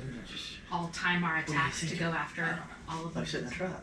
Can I get a proficiency I was bonus? gonna stab him right Maybe through I the have it People already can with my use my cleaver since I combined use it a lot. You One should at a already time, have just it. one Yeah. at a time. Have it, yeah. And it's only within a 30 foot. So if we get separate, then I Okay. can't do it. So, Arlen, I'm going to put you probably coming in One of these guys right close. here. Okay, there you are. Okay, yeah. That's Okay, the one. Ooh, we're going then with the circle tactic. I like that. Right, Swings and around. then She can slide out the Amriel, largest. you're over I'm here. gonna try something crazy. Elias, Blaze. Alrighty, and then Elias. Okay, who would want to be next to Avriel? In the front? Probably Jethro? Sure. Okay. You are the bigger one. And then probably Holt, where do you want to be? Yeah, I'll be right behind Avril, or right next to him, or whatever. Right behind him. Put you right there. And then I don't want to be in the back because I'm tiny. Or not tiny, but I'm not very big. right here. You want to be in the front row or what? In the middle somewhere. Okay, right here. And then last one, we got Elias. Elias, where do you want to be? Yeah, in the back. Okay, right there. Okay, there we go. So we're good. So about that one on the bottom right. Mm-hmm. How far away from me is he from that campfire? Oh, he's maybe 5. I mean, he's right next to it. Honestly, he's probably 5 feet away. Yeah. I mean, they're close to the campfire. I'm gonna let everybody know. I'm gonna go for that one and try to push him in the fire Okay. with my magic. Which one? Oh, okay. He's going for the lower right one, The right lower right, here. Yeah. There's no guarantee it'll work, but Never know. it'll be really cool if it does. How far from the one that I'm next to the next closest one? Looks like 10 feet, maybe. Okay. Yeah, maybe So it's 10 not a feet some simul change. attack. Yeah, okay. I mean, I'm down for a simultaneous strike. I don't remember what I can- advantages you get for attacking someone who's sleeping. I think you get advantage. I'm sure you If do. it's the same as being unconscious, you'd be like a coup de grace. Oh, just like insta kill. They're prone. That'd be dangerous. I So we can could just- make an effect or something using water to signal, like if we want to do a simultaneous like I might, attack, or if somebody's got something quiet they can do. I might would bind one. So, Okay. for 'Cause it's not- unconscious, It won't let me add it on my character. the creature's incapacitated, soothing condition, can't move or speak, is unaware of its surroundings, creature drops, whatever it's holding falls prone. The creature automatically fails strength, dexterity saving throws. Attack rolls against the creature have advantage. Any attack that hits the creature is a critical hit Holy if shit. the attacker is within 5 feet of the creature. Oh yeah, you will be. Okay. So there you go. So he's Sir. gonna. So he automatically fails strength saves. Right. Oh, perfect. And not only that, That's he's what going to Thunder take Smite is. critical hit. So yeah. Oh wow. Okay. Yeah. All right. So who is moving where? Remember, you still are ridiculously stealthy. I'm gonna move to the bottom right one. I could Who's cast with that who? entangle. Are we and they won't prepared be up? distressed when Yes. they wake up too. Sure. I'm gonna make fail Okay. strength checks. See, there's where our resident paladin. Sorry. Who's with who? We haven't said yet. I'm in the river, so I don't know if anybody would be with me necessarily. Just over. I'm gonna be with a really tall guy Jethro? since I'm short. Sounds smart. I want to go to that one. All right, you sneaky here. Okay. And then I'm with him. you're going with him, Sartre. And then what about Holt? I would like to go in between Satra and Avril. Like right in there somewhere, yeah. Stand on the rock. Yeah, that's cool. I got a good vantage point. You're tall. Put me in between Overall, between Holt and Sartre. Nice, your little V formation. No, I can only get 2 of them with it.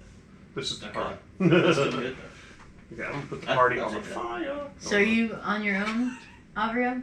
That's the dwarf. I am, but I'll be alright because Okay. I've Sure. got a 30-foot swim speed. I can Alright. swim away if I need to. Everybody give me one final stealth check. Remember, you have advantage because they're asleep, and you also have plus 10. So 28. 26. Be that thing. Yes, I definitely. 4 ogres. 29 You're just not gonna know what hit them. They're like 35 or something. 18. Anybody get like less than an 8 on both dice?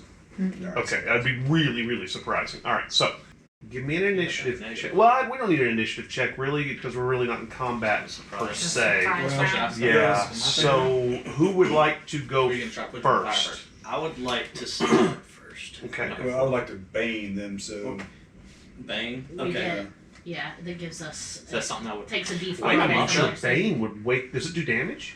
no, it's just That wouldn't even wake them up. Wake 'em up. Okay. Yeah. yeah. It's just, 'Cause I would well, like- they can do a charisma saving throw. Well, still, I mean. Are we all kind of like timing this to go at one time, or are we staggering? I mean, I this? figured we would, I but think at one time would be good. yeah. Okay, Okay. so you Bane, and then we just. Yeah. Because I would like to get the automatic felon strength save, so he gets pushed into the fire. Right, Okay, gotcha, okay, gotcha. gotcha. Gotcha. The Bane would And if have you do to that, I might Yeah. get. Can I get the rest of them? Yeah, I can get all of them if you do that. It should be up to you. Okay. Okay. Yeah. Then I'll stabby stab. Everybody's good with that? So you banged.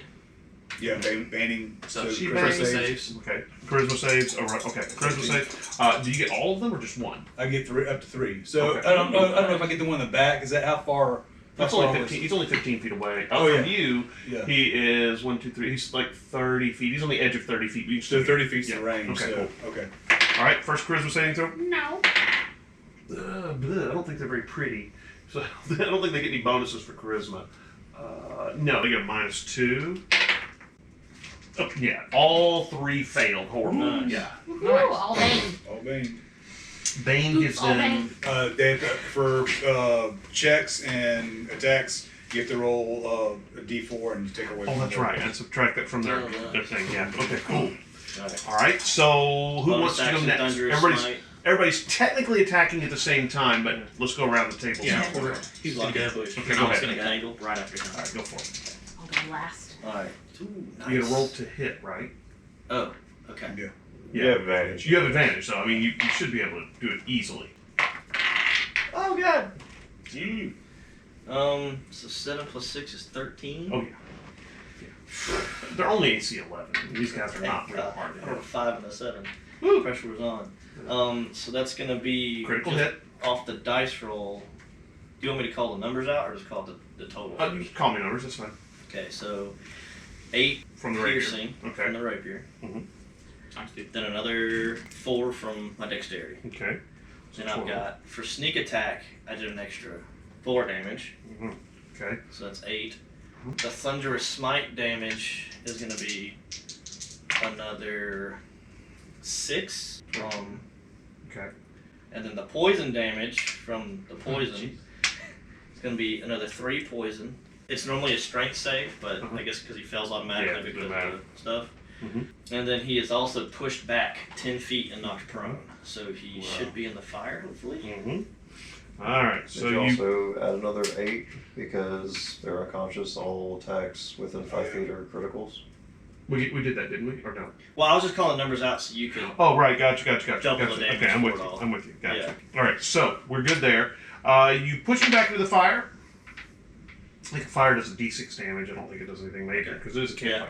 It's a pretty big fire. All right. So you catch him on fire. The big thing is you catch him on fire, so he's going to have to put himself out. I'm not sure he's going to be smart enough to do that. He may just go jump in the river. Immediately. All right. Yes. When he does that, as soon as he hits him and he's pushed back, I cast Entangle in a square to where I can try to hit all 3 of them. Ooh, nice. Okay. And what do they get for that? Is it a dex save? It's a strength save. Which so the they ones- failed, so right, he gets entangled automatically. Does entangle? What happens when you entangle someone in a fire? Because is it made with roots and berries and? It is made of, yeah, that's true. It is made of Yeah. vines and stuff. But if he tries to get out of the fire, it's going to slow him down and probably Right. make it more difficult. Okay, I'm with you. I'm down with that. Okay. Difficult terrain. Cool. Yeah, difficult terrain, so that'll slow him up. All right, cool. The others are definitely entangled. The guy in the fire is not, but getting out of the fire is going to be a chore for him. That's for sure. All right. And who else? All right. I will. I am gonna cast Tasha's Mind Whip, and I'm going to use my sorcery points to twin spell and attack both of the ones who are not in the fire. Okay, so this guy and this guy. They Okay. need to make intelligence saving throws. Yeah, that's funny. No. Well, I think your think it's probably 14 or 15, right? 13. Okay, well, no, he didn't make it. No, so Should they good. have a negative modifier to intelligence? Yeah, they got -2. And the Bay. Yeah, And the Bay. Just in Oh, case. right. Yeah, there you go. Yeah, go for it. How much damage did you do? You got them both. 3d6 Ooh, wow. damage. Ooh, that's pretty decent. Okay, so 6, 12. What am I doing? Wrong. 13. 13. Okay. 13 points of damage. Mhm. And they can't take a reaction until the end of their next turn. And on their next turn, they have to choose whether they move, get an action, a bonus action. Only get 1 of 3. Wow, that's kind of nice. Very cool. All right, so you definitely slowed them down, and I'm not going to be doing any attacks of opportunity either. So that's kind of cool. All right, so that you pop up and do that. Who's next? Okay. Okay. You gonna just charge forward and smite one? Well, you already did. I'm going okay, to yeah. rage and attack him. Rage. 17 and a half? Oh yeah. Remember, it's crit. Right. So that'd be 16 plus 5, so 21. 21. Okay, got it. Now he's hurt, very, very hurt. He's waking up though. And that brings us to either one of you. I banged Okay. Oh, you banged. That's right. So, It's alright, your turn. so I'm on the same one as him, so I'm Okay. gonna with my cleaver. Okay. Whop! Meaty thunk. Remember, you have advantage, so roll again. 13 was better, but you still hit. Yeah. Okay. I still hit. Mm-hmm. So Roll your damage. It's a crit. it's a D6 plus 2. Mm-hmm. Because your nimbleness. All right. So D6. Okay, hold on. 4, so 8 plus 2 is 10. Mm-hmm. Do you get anything else? Well, I was thinking about putting Ray of Sickness on him. Is that a bonus action? You can do that as a bonus action. All right. All right. So That's you all did. I'm doing. how Oh much wait, did you- wait. Huh? I believe I have dual wielding. You can. Yes. You Can could I also dual smack him with wield your rolling pin. My cleaver and rolling pin. All right, so that's what I'm gonna do. I'll hit roll again. Offhanded. How much?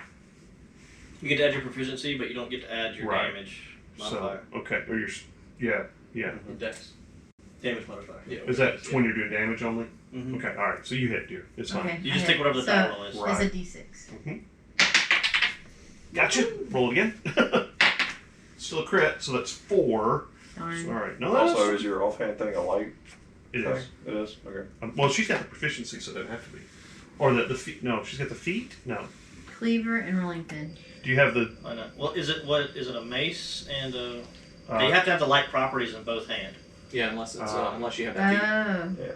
I don't think you have the dual wielder feet. no, she doesn't. We haven't made feats yet, The so two-weapon fighting thing. they're maces, which I mean, I don't think they are. You got a I don't They're not. think maces Okay, are. never mind. Okay, so just one attack. Yeah. All right, that's fine. That's cool.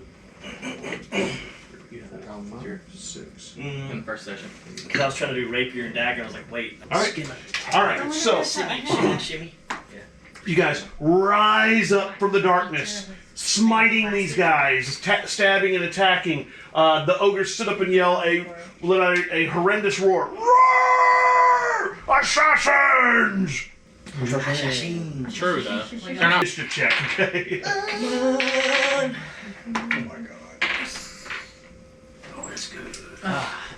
Every time. I love his initiative. Man, it's just. And then you're calculating. You're I'm being the just like, I want to tactician see what's waiting. happening. Observing and Just reacting. that kind of vicious mock. better music. Let's go with the ogre battle. Here we go.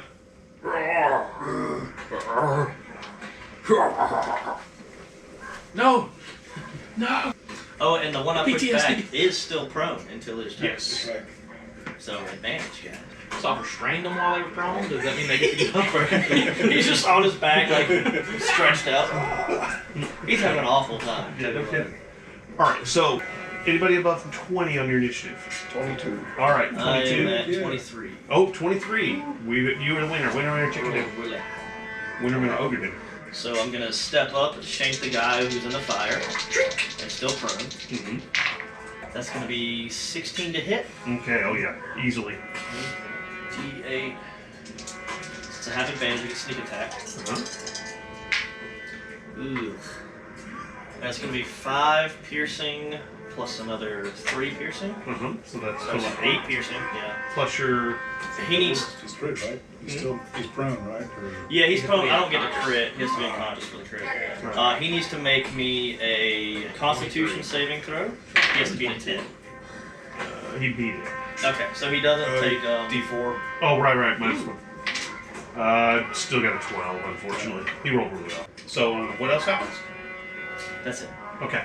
So, how much damage did you do total? I did 8 piercing. Did you still have poison on there? Or? Yeah, but he makes a con save, and if he passes, he doesn't take failed it. it the last Did time. you add your dex bonus or whatever and everything in there? Yeah, no, I rolled. 8 piercing and then 4 more for the. No, that's the total damage. Okay, cool. I got you. Is 8 piercing. Yeah. 1, 2, 3, 4, 5, 6, 7, 8. Okay, got you. All right. That was in 23, 22. Yes. Me. I'm going to continue to attack the one next to me. I'll go ahead and rack the stack too.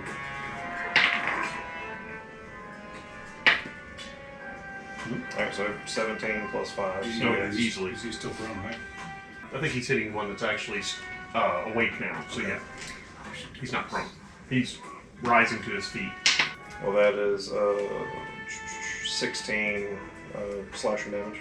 Okay, 1, 2, 3, 4, 5, 6, 7, 8, 9, 10, 11, 12, 13, 14, 2, 4, 6, 8, 10, 20, 30, 40, 50, 60. Alright, so he goes down. You swing your axe, cleaving him, a huge wound to his chest next to the one that you laid into him earlier, and the ogre dies. That's this one right here. Oh, he's gone. Alright, so Nice.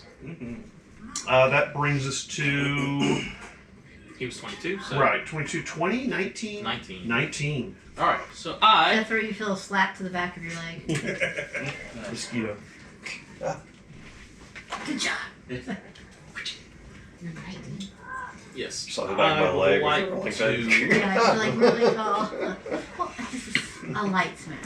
I'm just going to, produce a little flame in my hand and throw it at the one that's already burning in the fire. Alright, good to it. Actually, I guess we should move him back where he is right now. He's actually right here. So you probably actually had to move forward. Yeah, that's fine. I mean, it's no. Do ranged attacks get advantage on prone or no? No They disadvantage. get disadvantage. That's Because he's right. laying down. Yeah, that's right. Fair enough. Yeah. So let's see what's worse than that. Not that. All Alright, he is so... restrained. No, he's not in the fire. That one's right. right. Unfortunately. Yeah, unfortunately. Does a 9. No, not quite. Close. Not Fair quite. You throw fire at him and he. The stick's next to it. Yeah, he dodges out of the way. Ooh, you caught the forest on fire. That'd be fun. Even Alright, better. so. Yeah, Druid catching the forest on fire. That pretty much gets you disbarred from Druidism, That's right? fine. Or It's something the like that. circle of life. Yeah, that's that's right. Death. All right, 18, 17, 16, 15, Oh, I 15. am... No, 16. 16. Yes, Arlen. Okay. I am going to... Let me try this instead. Are they wearing any metal? No, they are wearing, kind of like scraps of clothing, and they're carrying wooden clubs, big, Okay. tree trunks, I'll do basically. this anyway. I'm going to cast Shocking Grasp on the one right here. Right by you. Cool. Melee spell attack. Mhm. Well, That'll still hit. Okay. They are AC 11. They're not very dodgy or very dexterous. They're big and have lots of hit points. second. That's how they stay alive. So 3 points of lightning damage. Well, hey, that's a start, right? 1, 2, 3. All right. That was in 16. 15. 15. All right, 15. Hey, 15. So I guess I'll. Did you move Jethro to be closer to the thing, or? No, Jethro killed one that was near you, so it's dead. Oh, Okay. Okay. Who's on no, the one the that's? hit. Is the one in the fire what? That is Ariel and yeah, Ariel. Yeah. Bolter doing? Okay, I'll move up and slice them with my cleaver. All right, so you move up to this guy Yeah. and cleaver him. All right, make your roll.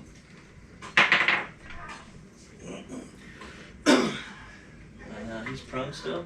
Okay, I'm confused now. Is He this is. a 2 or a 20? That's a 20. So Okay. roll your cleaver's a D6. All right, So So it's 8 D4, 8, plus. and my strength is plus. No, your damage bonus on there, whatever it is. Oh, sorry, it's on here. So 8 plus. 8 plus 2. Okay, so 10. Good deal. And you're on the one that's in the fire. Okay, he's hurt. Pretty hurt. Crispy, stabbed, wounded, blown backwards into the fire, prone. But yeah. All right, so that brings us to, that was 15, 14, 13, 12, 11, 10, 9, 8. One, the ogre in the fire stands up, okay? And He's Taking pretty fire damage? bad. yeah, and he's going to take a swing at you, okay? He reaches around and grabs this big tree trunk that he's got, which is now probably smoldering, kind of intermittently, and takes a swing at you. Oh, wow. Oh. Is that a crit? Yeah. Oh, Yeah, they're not that bad. have a good one. Yeah, Nah, not they're that bad. Yeah, totally.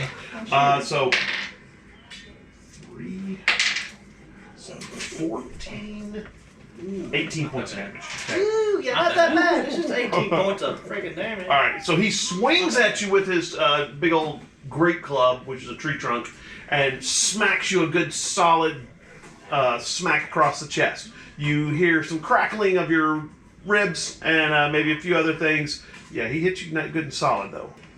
How much damage was it? It was like 18. 18. Yeah, it was a good solid hit. That's a lot of damage. It's, Yeah. When do bonus actions go off? In your turn. On your turn. Okay. Yeah, but yes, you Kill can one do that.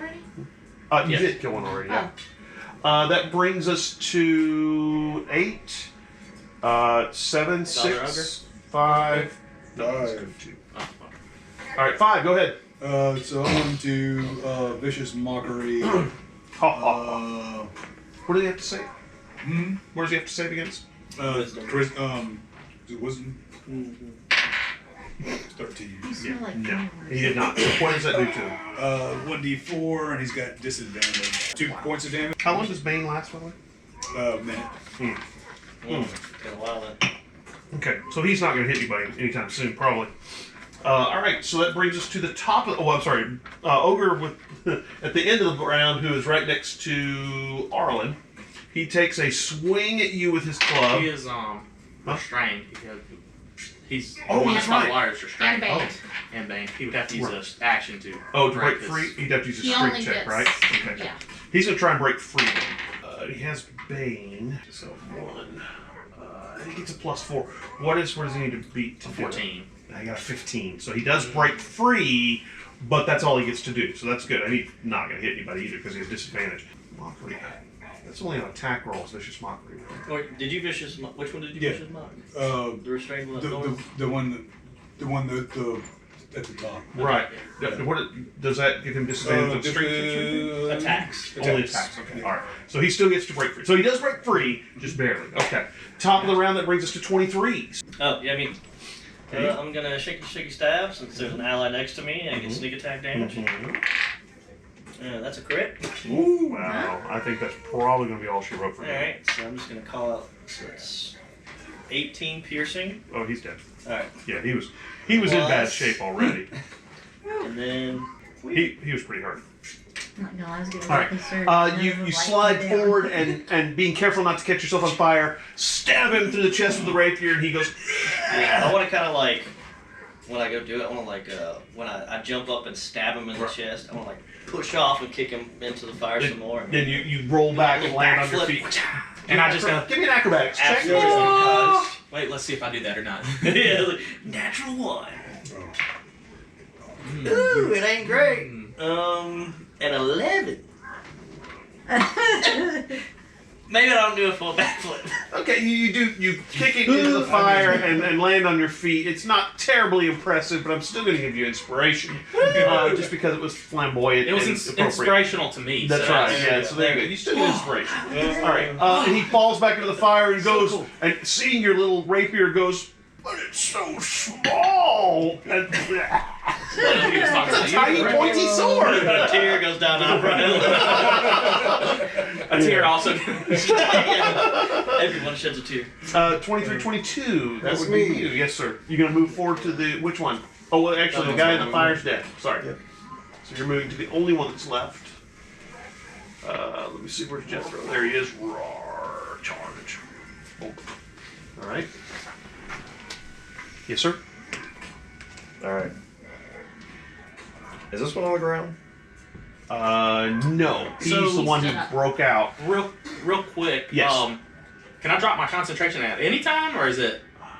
At any time you should be able to. The reason I was asking is because it's difficult terrain for him to get over there. Right. If I don't drop it, now they're all free from the stuff anyways. so- Right. I would say you'd probably drop it anyway. Yeah, I'm fine with that. Even Even if it's with difficult difficult terrain, you only terrain, had to still move get like there. 10 feet, Oh, so yeah, you yeah. can still get there. Yeah. Fair enough. Fair enough. You Sorry, kicking me? I didn't mean It's to. fine. You can. All right. Yes, sir. Alright, reckless attack. Oh yeah, I just realized that guy's taking up 4 spaces. Never mind. Yeah, huge. Yeah, he is big. Do you still get advantage? I don't think so. Reckless attack, yes I do. Oh, yes, you do. You're right. I forgot you said reckless attack. Yeah. They get advantage against me, I get advantage against them. You know, may not matter. Alright, that will be 13. All right. 1, 2, 3, 4, 5, 6, 7, 8, 9, 10, 11, 12, 13.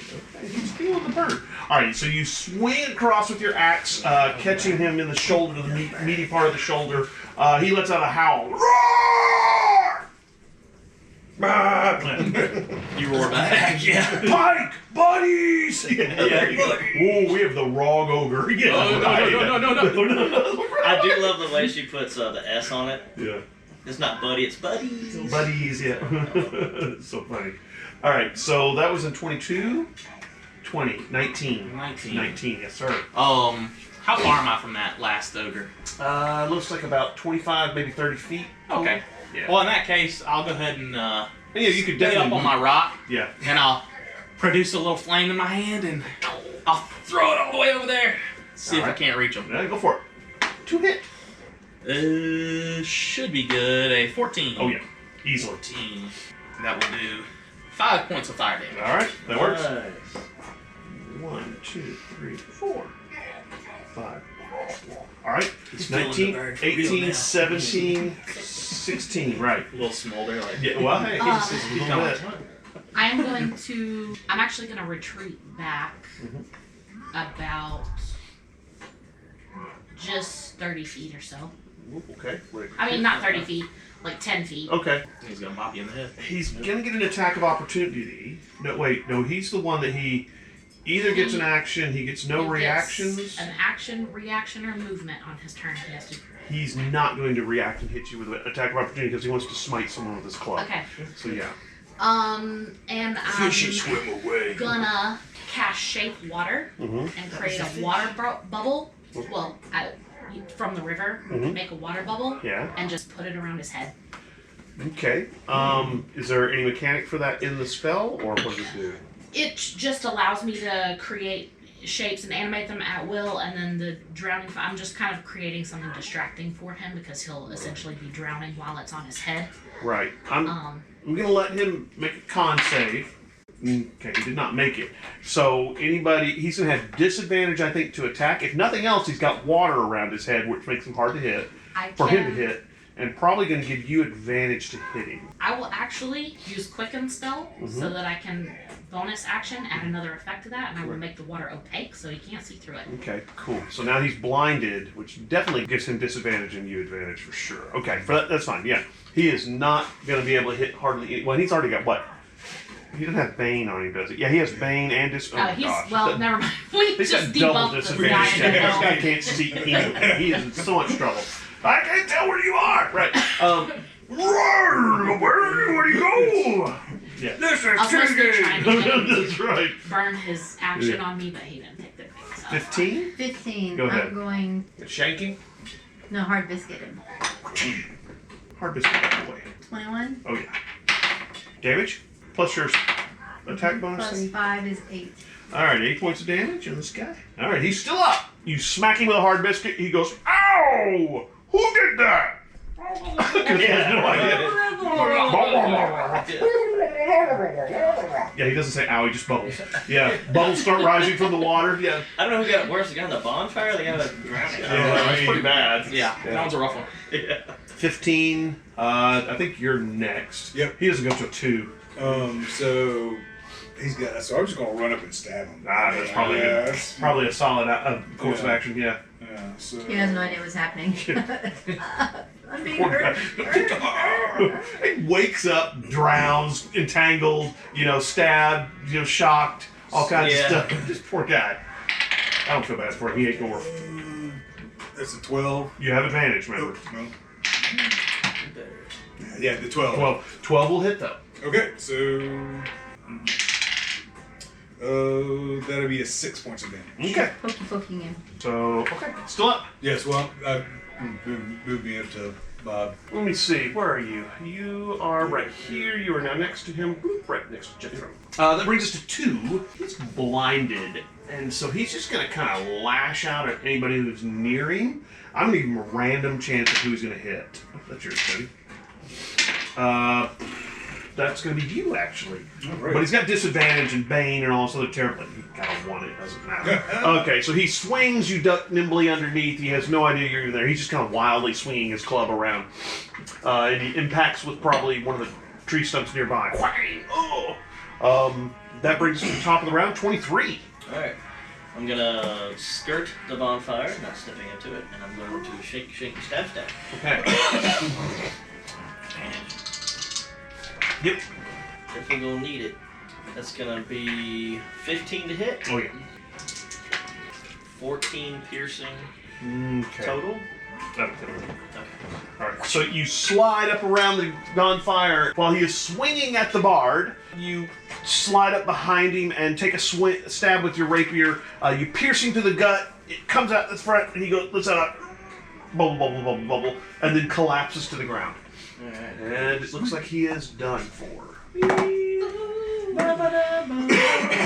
So, yeah. What do you want to do? So I quickly look at Avril, the hero of Stonegate, Okay. and Defender of Stonegate. yeah, the protector of Stonegate, Not a hero yet. Okay. Yeah, not yet. Not yet. and I go, or wait, was it you that said that? Never mind, you told us that. I don't look at you because you're lame, and I look at her. Wow. Huh? She's in the water, you know. Yeah. Oh, you're not nearby. Never mind. Yeah, wow. In that case, I will look back at you. He's just going.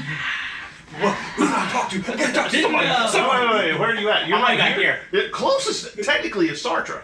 That's fine. I'll just yell it from the rock. He doesn't want to talk to Sasha personality. You are dead to me. Then right next to Sartre, what are you going to yell? I'll just tell her. I was like, didn't Arlen say there was like supposedly like 12 guys? Not 3? Are you No. saying that's where everybody? She said 3. Okay. Maybe they've diversified and split up. When he was explaining that there were when Goblins. he was explaining a bunch of the humanoid Now, goblins, goblins, didn't he I mention were telling ogres? a Some kind of story. dog I might humanoid. want I to wrote down embellish. those. There were a Yeah. dozen ogres. There were He a didn't say dozen that. ogres. He didn't say. He Okay. did not. That'd be fucking No, terrible. what he did not say anything about ogres. He said something about goblins, hobgoblins, and some kind of dog. Bugbear, maybe, human. Okay, Yeah, that's what it was. maybe a knoll. You're not sure. Yeah. Okay. Well, she told me there was only 3, so I'm good with it. Yeah, I don't think this is the Yeah. huckleberries. Nope, probably not. Yeah. So there are 3 large sacks lying over there. You can see them. They are in this area right here. So So we can Search 'em. definitely check that out. who's searching the sacks? I need to know. I'll search one I'll of them. search one of them. Okay. Somebody You're doing the first sack. Who's going to do the second one? Yeah. Who's going to do the third one? I'll search a sack. Okay. I All like right. sacks. In the first sack, you open it up. The first thing that hits you is the smell. Oh my god! Ogre socks. They're sitting on the top of it is this wheel of cheese, but it's covered in mold. I mean, it's gross, Nice. and it smells so rancid cheese. Cheese is spoiled milk. So think of spoiled milk. It's terrible. What do you want to do with that? I'm gonna toss it in the fire. Okay. Oh, it smells terrible. Yeah. It's even worse. Cover Um, our As we're all tracks. gagging all over. Underneath that is a Grilled dead cheese. cat. Grilled cheese. A dead cat. A dead cat that looks like it's just been squashed flat by the wheel of cheese. Yeah. Underneath that, you notice that there are piles of rocks. Lots of them. Most of the rocks are about this big, and there's several other smaller rocks underneath it. Just rocks, not like Yeah. iron rocks. Give me a perception. What's your passive perception? My passive is 13. Okay. You're kind of looking at it going, what the heck is this? And you notice one of the rocks, it's slightly smaller than the others, might be something different. Okay, guess I'll reach in Well, I'll dump the cat Sack out, full of Yeah. rocks. and then I'll grab the something different looking rock. Okay, and now the other rocks look like just standard, rocks. The something different rock that you see. Hold it out so everybody can It see. was so unfortunate that you found out. Let's see. The new one, the hard biscuits. Oh, I'll take it. I'm gonna have you do a intelligence check. Okay, just Do we do straight intelligence. investigation? Let's do it straight intelligence. They're the same. Okay. Hey, that's Good. a 9, or that's a 6. Looks like maybe some kind of obsidian or something like that. It's kind of slightly translucent. You're not really sure. Okay.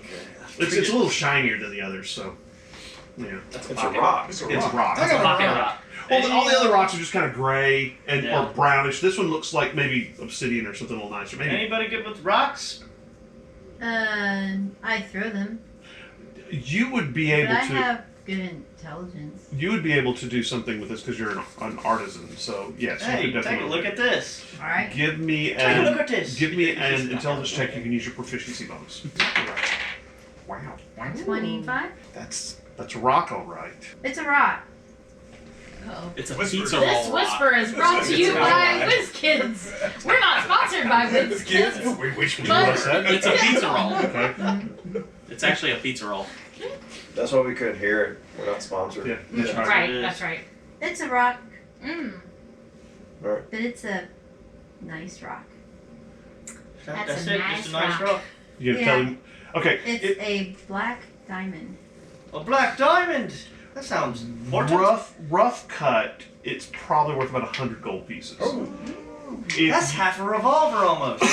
If you can actually get it cut, if you actually get it cut by someone who's a jeweler, it would probably be worth 500 gold pieces. So And he'd be able to cut stone like this. actually, you can't. No, I mean you can identify, but you really can't. No, cut I them. mean, I can't. You need a jeweler, is what it is. Yeah.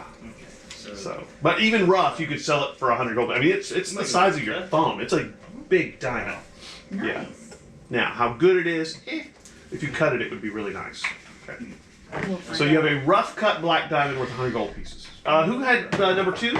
Okay, you had number 2. You open it. This sack is kind of smaller. Inside, you can see that there's some coins.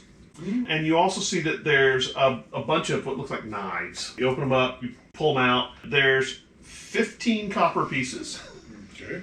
ooh, 22 silver pieces, ooh. and then as you're kind of looking at these coins, you notice one of them is not a gold piece, or it's not a piece of a coin, it's a little gold ring. It's worth 50 gold. Okay. This man's collecting the rings. I know. He's gonna have a ring on every finger by the end of it. There are 5 mismatched daggers also in there. Most of them are kind of rusty. You're not sure if they'd be worth anything. Just imagine someone like, oh man, this is cool. Reaches to the bag real quick, comes out, just knives sticking out his head. Rusty knives. Yeah. Lesser restoration, please. Yeah. Gotta wait till tomorrow. Third one, that's you. All right. This one, it's a pretty larger sack. You open it up, and inside, sitting on top of it, is what looks like a battered dwarven shield. Oh. Yeah, battered dwarven shield. Underneath it, you find a battered dwarven helmet that's been dented in on one side, and then there's 2 of these nice-sized iron ingots underneath it. Yeah. Iron ingots. Okay. Yeah, they're not worth a whole lot, but they are worth something. But there's only one real place to get iron ingots around here, so yeah. Probably not magical or anything. No. Well, I mean, you can spend 10 minutes to do an identify or det madge or whatever. Det madge? Half magic. I mean, I can identify. She can do it too. Yeah. Is that a cantrip? It's You a can ritual cast spell. it as a Yeah. ritual. Oh, yeah. Oh, yes, sir. Oh. No, it's not magical. In fact, there's nothing magical around here. All of it's pretty much just trash. I mean, they're ogres. They're not the brightest crayons in the box. I mean, You know. I think Holt's personality is pretty magical. Like, So do we think these ogres ran afoul of our goblin horde, or do we think they just scavenged this from what was left behind? It's hard to tell. You're not sure. They Yeah, I could don't be think working we in could- cahoots. yeah. I mean, Or just They by could have been. themselves, Yeah, not sure. Could It- have it traded could with be them true, for yeah. something. They Part of the could've just been numbers- roaming. part of the numbers add up. We have 2 extra dwarves. Had 2 extra dwarves here before they were devoured. There's iron ingots, but not iron ore. Right. Well, they were transporting ingots. Oh, It okay. was, yeah. So okay. there's iron ingots, but it seems like if they were transporting a whole cart, it'd be more than 2 iron ingots. If So. the shield and helm belong to one of the victims of the ogres, then our friend at the inn would probably recognize if it was someone who was traveling with him. It could have been the guard, because he would have had probably armor. They had one guard, right? Wasn't that Right. the story? Yes, they had the guard, and he was the cart driver, and then there was Another guy. another But he guy. said there was more than just 3 ogres, too. He didn't 2 weeks even- No, I ago. thought you Right. said. He said there were. What was that? You said no. You said there was 3. Goblins. No, there's 3 ogres. Yeah. You asked about ogres. Oh, I thought there was no ogres. Well, now. Oh no, I asked What? about Correct. how many people were in the band that attacked him, and he had said there was goblins, hobgoblins. About a dozen is what he said. Yeah. And Yeah. a furry and some furry folk. Right, and no ogres. He did not mention ogres. You're correct. Yeah. Right. A dwarf probably would know what an ogre is. Yeah, we would think. Yeah. Yeah. At least the warrior would. So Sure. the ogres, they could have either came upon the thing and scavenged what was left over. Maybe the goblins weren't interested in eating dwarves, and maybe they left 2 ingots. Or Yes. the ogres were big and scary and scared the goblins into trading them some stuff. Or other than that, I don't I know. don't think the ogres would have traded. They probably just would have tried to. Yeah, they probably would have just ate the goblins too. So Right. So. I mean, So problem solved. This They is shut us. the goblins. Yeah. we still haven't found the The cart. real heroes of Stonegate, the 3 ogres we just killed. Yay! There was a You should've gave them cart, the- but we also haven't actually gotten to the part where they were attacked yet. So Right. we're just now at the river. Right. Oh, and I didn't really remember how many ogres she said. I just assumed there were 3 because that's how many you said. Well, Well, we saw how many ogres there were. So Yeah, there was 3 There were ogres, so you're 3. right. We saw 3, so. Here's where you are. Yeah. There you go. Okay. So finish resting and Yes. get it and keep on going looking for the. Tomorrow. Okay. keep on a truck. Hey, All right. Rainy. Head back to your camp, clean your weapons, get ready to bed down for the night, finish any stew that's left over, things like that. Probably leave the campfire just kind of going a little bit to keep things away from you. After setting watches, the rest of the night goes pretty quietly. Nothing comes after you, nothing attacks you. The watches don't notice anything moving out in the woods besides small animals and things like that. You wake up early in the morning, stow your gear, saddle your horses, and head out to the east some more. The morning is bright, it's clear. You mount up, head out for the day. You've been out maybe 3 hours on the road, and you notice that there is a small creature standing on the road ahead of you. It probably looks like it's about 3 or 4 feet tall. Okay, just standing in the middle. In the middle of the road, yes. Has it Looks like- seen us? Well, yes, it looks like it has. It's wearing what looks like a cape. Okay. What kind of creature can we discern from this It's a spot? little far away to tell, but as you draw closer, you notice it is a goblin. Okay. How far away are we right now? Probably 20 feet, maybe 30 Oh, feet. Yeah. 23. Okay, so we're close. We're close. I want to scan the surrounding tree line. Give me a perception check. Anybody who wants to scan the tree line, give me a perception check real quick. You got a 16. Okay. 19.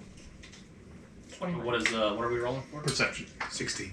You don't see anything out in the forest, but the little goblin that's standing in front of you looks up at you and yells, "Halt!" Well, his name's Sure. Holt. Halt! He looks at you very puzzled and says, "No! Give me all your money and all your food, and I won't kill you!" And you notice he pulls up a stick. He's got this cape, looks like it's made from an old saddle blanket. You're not sure. No. He says, "Then you risk the wrath of Sir Reginald the Mountebank!" And he postures menacingly. So, I look at him, and I go, I open up my little coin pouch, and I look in there. I'm like, He looks very intently at you. I only have, and I pull out 2 copper pieces. This is all I have, and I throw it. Okay. It hits the ground and here we go. He goes to snatch it out of the air, misses, and it hits the ground. Tink, tink. He looks at you and bends down, won't take his eyes off it, but he picks it up. He holds it in his hand. He goes, "And now your food!" And I take my little bag of lamb jerky. And I say, this is all I have also. You gonna toss it to him? And I throw him a bag of lamb jerky. He picks it up off the ground and he looks at you and goes, Lamb! True. You're obviously wealthy beyond normal means. Do you have any other food? Like at that, it's just like everyone kind of looks over at Holt like, I mean- You fed the cat, bro.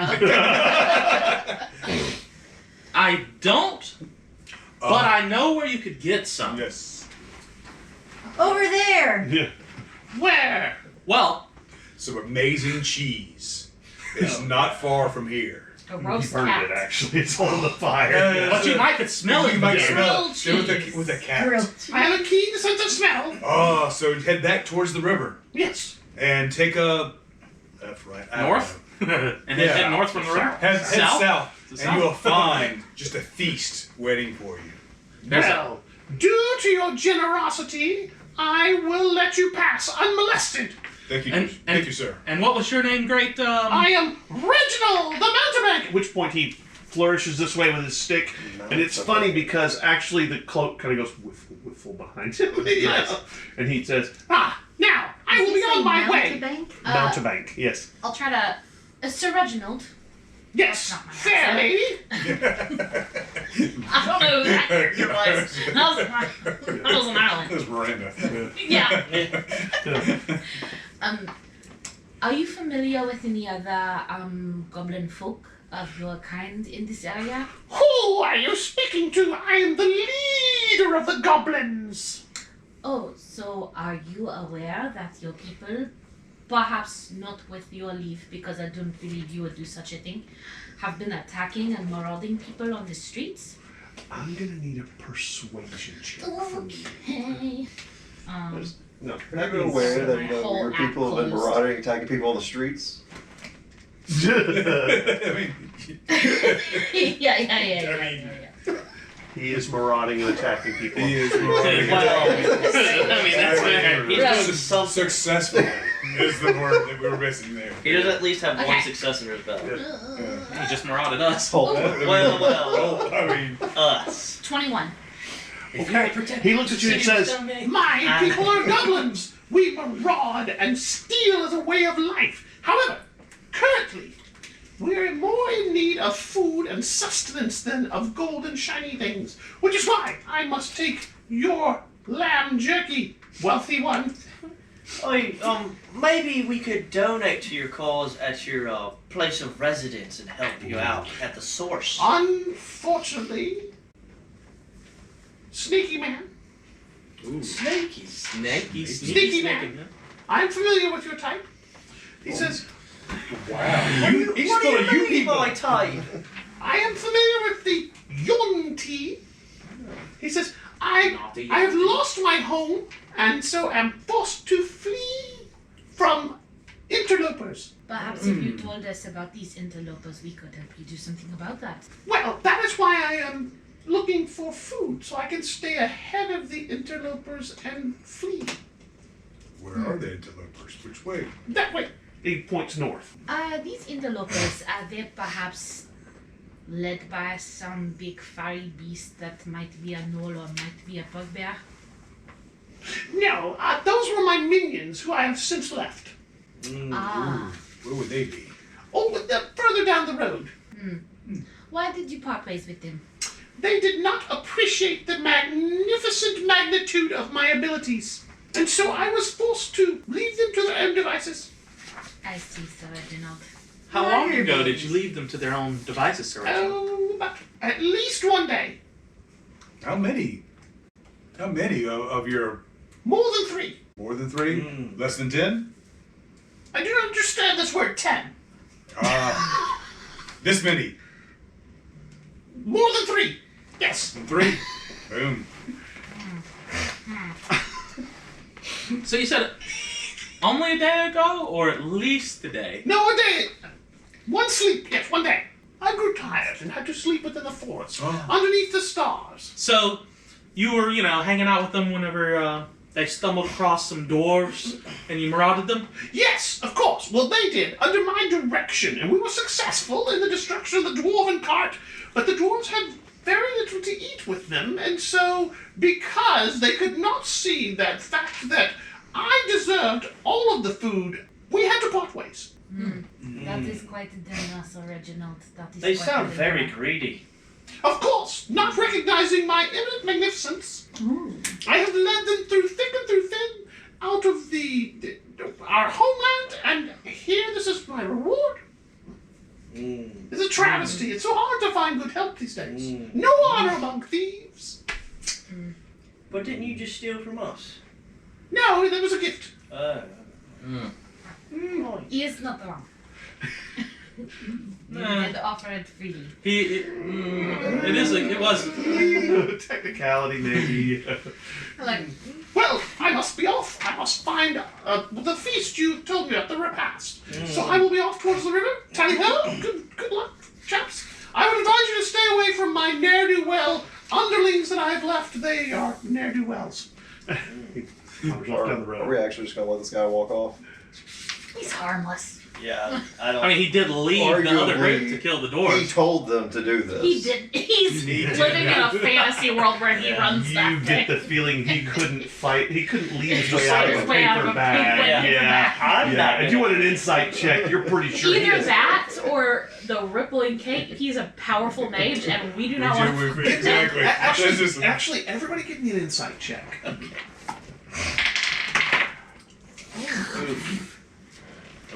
I have no idea. I think he's Looney Tunes. Yeah, he is so beneath me. I just don't. 20. But is that a dirty 20 or a natural 20? Dirty 20. 17. Okay. 11. 10. Okay. You're pretty sure that there's something wrong with him.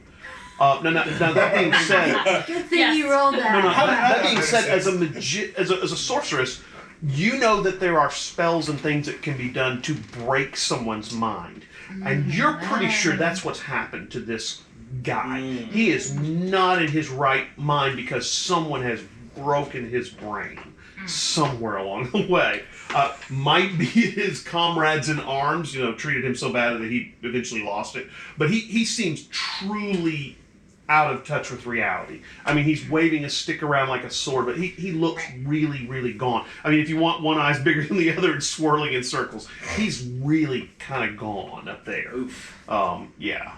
Something has Looking at really that messed him up. Yeah. Sounds like magic. You honestly almost feel a little sorry for him because for if sure. he runs across anybody who is less, kind as you guys, they're gonna kill him out of hand because he's a goblin. He's got what, maybe 5, 8 hit points, Yeah. and he's not long for this world unless he continues to run into kind people, which the villagers might take him in as a pet for all that matter because he's pretty harmless. Is he headed back If he to makes it. Stone? He is headed towards the village, but you're pretty sure the sheriff can lock him up and throw away the key until somebody comes in to take care of him, because he's pretty gone. Yeah. The sheriff will go, boop, no. Get in jail. Yeah. Well, I'll bite your kneecaps off. I like Sir Reginald, but I don't know if I don't know if the time to stop and take in a Oh, stray. he ran towards the woods. Yeah. Well, he's already headed off He took towards off. the Yeah. the feastly repast that you've told him about. Yes, he's already left. He's going east. Yeah, he could also eat those trolls we left Oh, those yeah. right there. He'd The probably be leaving us in like a couple hours anyway. We probably have. Yeah. He probably wander off in the woods. He would have talking about- annoyed Jethro so much he would have crushed him with his axe. I Yeah. think. No. Jethro would have gone, and that would have been all of No, Sir Jethro- Reginald. Start of the Yeah. raid is all I'm saying. Yeah. All right. So Indeed.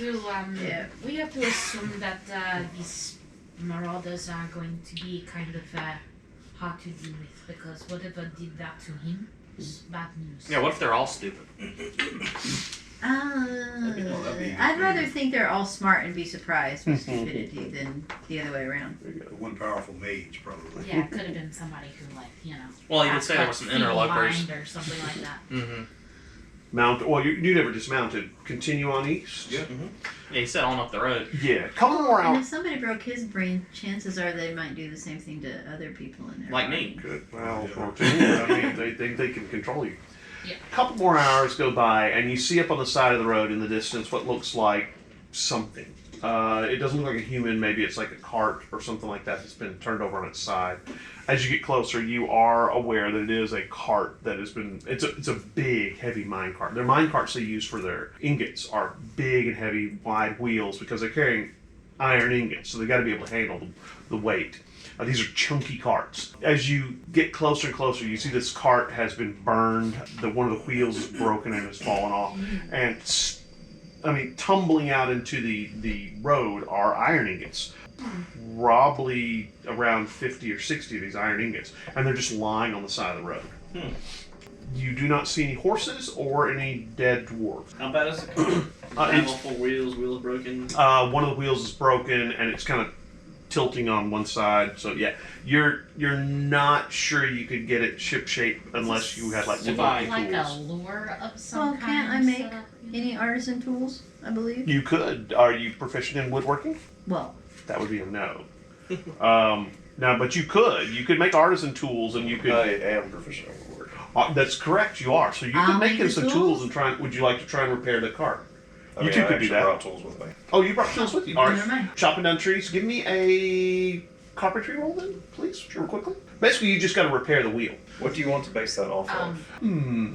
Let's make that off of. We'll go with wisdom. So that would be 14. Okay. You're pretty sure you could cut down some of the trees around here, possibly shape them, and to the point where you could repair this wheel. The wheel is literally solid lumber, Yeah. okay? And you just kind of have to shave it down. So you're pretty sure you could do it. And then, the rest of you could kind of load the ingots up in there and at least get it back. Problem is there's no horses, but you can hook your horses up to the cart and pull them. Now, it's going to probably take 4 of the horses because it is heavy. Yeah, but then we could just ride in there. With Right, the you can units. ride in This the doesn't cart. look like So travel. while they're stacking stuff, well, you can go ahead. What were you- I was just basically the same Making, thing. I was yeah, looking yeah. for I just tracks. want to make sure that this Good wasn't a tracks. trap that they were. Okay, give me a you're looking for a trap, so perception. You want to do the same? I was looking to see if there were like tracks. Survival, or, then. You That's know, what I whatever. need. Anybody else doing anything in particular? If you're on the lookout for anything, that's perception. If you're looking for I'll travel, be I'm on just the lookout. assisting Be on the Jethro. lookout. yeah, you're assisting Jethro. 16 on the trap. Okay. You do not see anybody nearby. 17 on the tracks check. You do see tracks leading south into the forest. Correct. It looks like at least 10 or 15 creatures South. headed south. They Seems were like not the hiding group- their trail. Yeah. Seems like that group went south after ransacking the cart. And they're not interested in valuables, just the food. Is there any civilization south? So they're obviously No. starving. Mm. So maybe this interloper situation, It's Because not aren't they banditry, not common, they're just hungry. you know, around here. So Yeah. And actually, you do notice that they seem like they tried to kind of hide their trail, but they did a very poor job. Not very good at all. So it kind of is starting to feel like this was not like a targeted attack. This was just a random Could be. encounter, maybe. Yeah, they're just looking for food. They're just hungry, yeah. So are we out for vengeance or are we out for getting Well- the iron back? Well, I'm gonna put them down. They Yeah. are kobolds. They are orcs. They're not very nice. They're evil denizens and must be dealt with. They did kill the Justice dwarves. is They swift. did kill the dwarves. We don't want them to end up coming to our village. And This is true. You Yeah. do not, and they We might do be need Except to for strong. Reginald, we need him. Yeah, we do need to consider Oh, the he's fact important. that this might have something to I do wrote with him what's down going on on characters. with our village. Because if they are out moving around where they have not before, then that means their food sources, usual food sources, may be threatened by something else, causing them to move out of their dens. I definitely Or think we somebody should. came in and displaced them. Definitely think we should attempt to interrogate them Keep them alive. before we completely Maybe wipe them smart out one. for sure. Probably not a bad idea. Did you want to try and follow the trail, or did you want to finish working on the cart first and load it up and leave it here? What time of day is it? It's probably mid-afternoon, maybe 5 or 6 o'clock. It is still. You got light for a little while, but not for a whole lot longer. We should probably repair the cart and load it up just in case somebody comes by and steals all the goods. Not a bad We'd idea. hate for bandits just to be perusing around and make up. I would also like to go just a short distance into the woods and see, make sure the path stays right general direction. And It does seem to head south. Now remember, you're a little ways from the river, so you're not be following that. But you can definitely, once you get past where they kind of tried to hide it near the road, the path just you can follow it easily. It's not hard to follow at all. So While he's working on fixing the cart and everybody's putting stuff together, I'll work on making a blind that we can maybe push it off the road and cover it with some brush. Survival check, please. Oh, Okay. oh God. So you're giving her an advantage? 11. Yeah, I was. He's helping. Oh, advantage. Mm-hmm. Oh, that's much better. So 19. Oh wait, 20. 30, 20. So you're able to grab some branches, kind of place it. Once you get the cart loaded back up and repaired, it takes you probably an hour or two to do that, and to shake the lumber and things like that. Maybe even longer than a couple hours, maybe 3 hours. You get everything loaded back up into the cart, get your horses hooked up to it, into the traces, pull it off the road, and get it covered with branches to the point where it's pretty well hidden.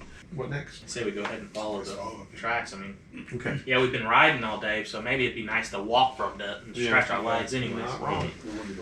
So you begin heading south. Give me a group stealth check. I would like to cast Pass Without a Trace. Arrogance plus 10.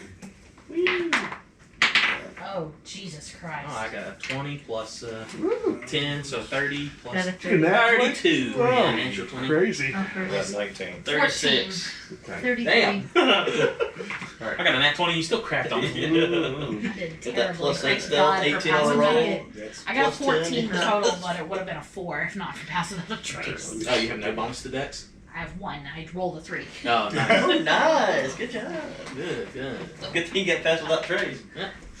It was like, oh, you That's haven't got becoming it. clutch Yeah, this yeah. session. That's how low So, I rolled. you know, I rolled a 20. it's the best. It's the best, Jim. It's the best. Good, so am I. It's okay. You're gonna I think you're cover- seeing too close to Kylan. I think that might be it. I've been rolling great. Yeah. Besides that one. I have crit twice today. Yeah. So. You're siphoning so off his movement. here- Maybe our Well, see, I'm getting the good rolls off you, he's getting the bad rolls off. Yeah, exactly. I got the 20 and that 20 right there, and then he got the whatever he got. Well, it was a 9, so it's Yeah. not Well, still good too with the bad. plus 10. pretty good, It's yeah. 40 or 23, so it's. Those What are you just see statues, I'm rolling sure. up through the forest, I think everybody got at least a 15, right? No, what'd you No. get? I got 14. Oh, I got a 32, but Yeah. she got a 14. A 14, okay. As you're rolling through the forest, kind of quietly, you come upon what looks like an encampment. You see what looks like several goblins around the encampment. Ironically enough, they're all kind of on the northern side of the camp, and you guys have come in kind of from the east. There looks like there's some hobgoblins, and sure enough, what looks like a bugbear that seems to be their leader. The hobgoblins and the bugbears have actual bedrolls, because they're leaders. There's several bags, and it looks like a small chest sitting over here by the bugbear. He seems to be kind of looking, oh, well, one of the bugbears and one of the hobgoblins, he seems to be kind of guarding it from the goblins. The goblins are all kind of scattered around here. They don't have bedrolls or anything like that, though this one seems to be trying to sneak an edge of the bedroll for the hobgoblin. And they're kind of sitting around. Over the fire, you can see what looks like a haunch from probably a horse. And they are roasting it over the fire. And so they're eating this, and so it looks like several of them are eating, juicy bits of horse haunch that they've already carved out of the hip, Terrible. like that. And so they look like they're eating one of the horses. So with What do we my got little here? glasses here, do I see, are those shields that they have on their arms, or are they Well, they're goblins. crossbows? So the goblins have scimitars and looks like short bows, but no armor other than that, besides just tattered pieces. Oh no, I'm sorry, they have leather armor and shield. Never mind. I don't know what I'm talking about. The hobgoblins, they have chainmail and shield. They have long swords and long bows. Concentration, too. And then the other guy is a bugbear. He's wearing hide armor and shield and has a honkin' mace. So, what is the idea, folks? What I would like to do is sneak forward to where I can see There it is. Okay. Weird. basically the center of everything. Mhm. I'm going to get into a good position, Mhm. and I'm going to cast Spike Growth just to the west side, or basically right over the fireplace. So Okay. Is this gonna be like another? What radius is Where it? It's a 20-foot radius coming off of the point, so it goes for 20 feet. And what does that do? So it doesn't do anything necessarily right off the bat. What it Right. does is it just covers the ground in spikes, Mhm. and if they move through it, for every 5 foot of movement they take 2d4 damage. Okay, cool. So you're hitting basically all of them around there, right? Mhm. What's the radius? 20-foot radius. Okay, so that'll basically get pretty much everybody, almost. Yeah, it's been pretty close because each of these is 5. Yeah, it'll get pretty much everybody, so that's good. Each of the squares is 5 feet. Anybody else going to do something? Is anybody? So if I cast lard on that square where they can fall? That we'd fall if we went in there. But it turns into difficult terrain for the duration. Each creature standing in the area must succeed on a dex saving throw or fall prone. Okay. Ooh, that'd be fun. We just do a bunch of difficult. Also, it's difficult terrain. Yeah. So that's, Grease. yes, I mean, we it's just do a bunch just of. be killing themselves slippery trying spikes. to get up, Yeah. and we I just watch. believe grease is also flammable, isn't it? Mm, I'll tell you this much: it is Baldur's Gate. Yeah. That'll light your head on The fire. creatures also have disadvantage on their attack rolls. Okay. An Well, attack grease. against the creature has advantage if the attacker is within 5 feet. Has anybody got anything that would affect their dexterity? Well, So those the those grease are does. just if I Well, they if I have to launch make an a arrow dexterity. and kill a goblin, he has no dexterity. okay. Yeah, that Yeah. would I mean, strike that or help. Not Valid point. Yeah. Oh yeah, you can I was just- succeed it. I'll go next unless somebody had something like that. Let's stop right there for now, Okay. with everybody setting up and coming up with tactics, and let's just stop. That's I'm good. just gonna write down what I cast. Yeah. Well, no, we'll just hold on. We'll back up, and recast and stuff Redo like it. that. No, Yeah, you're yeah. good. That's good. Yeah. All right. It'll be a nice encounter to start off the next session. So Yeah. You spicy. very I was thinking, this is gonna be a video. Hey, thanks for tuning in for the Saga of Stonegate. If you enjoyed our intro music, it's by a group called Overburden, and the song is Round 2, which seemed kind of appropriate since it's our second podcast involving RPGs. If you enjoyed our podcast and would like to support us, head on over to Patreon and look for Mike the GM. We have several different tiers of support, and one of them actually gives you access to our battle maps. And the highest level tier gives you the battle maps and my game master notes. So check us out.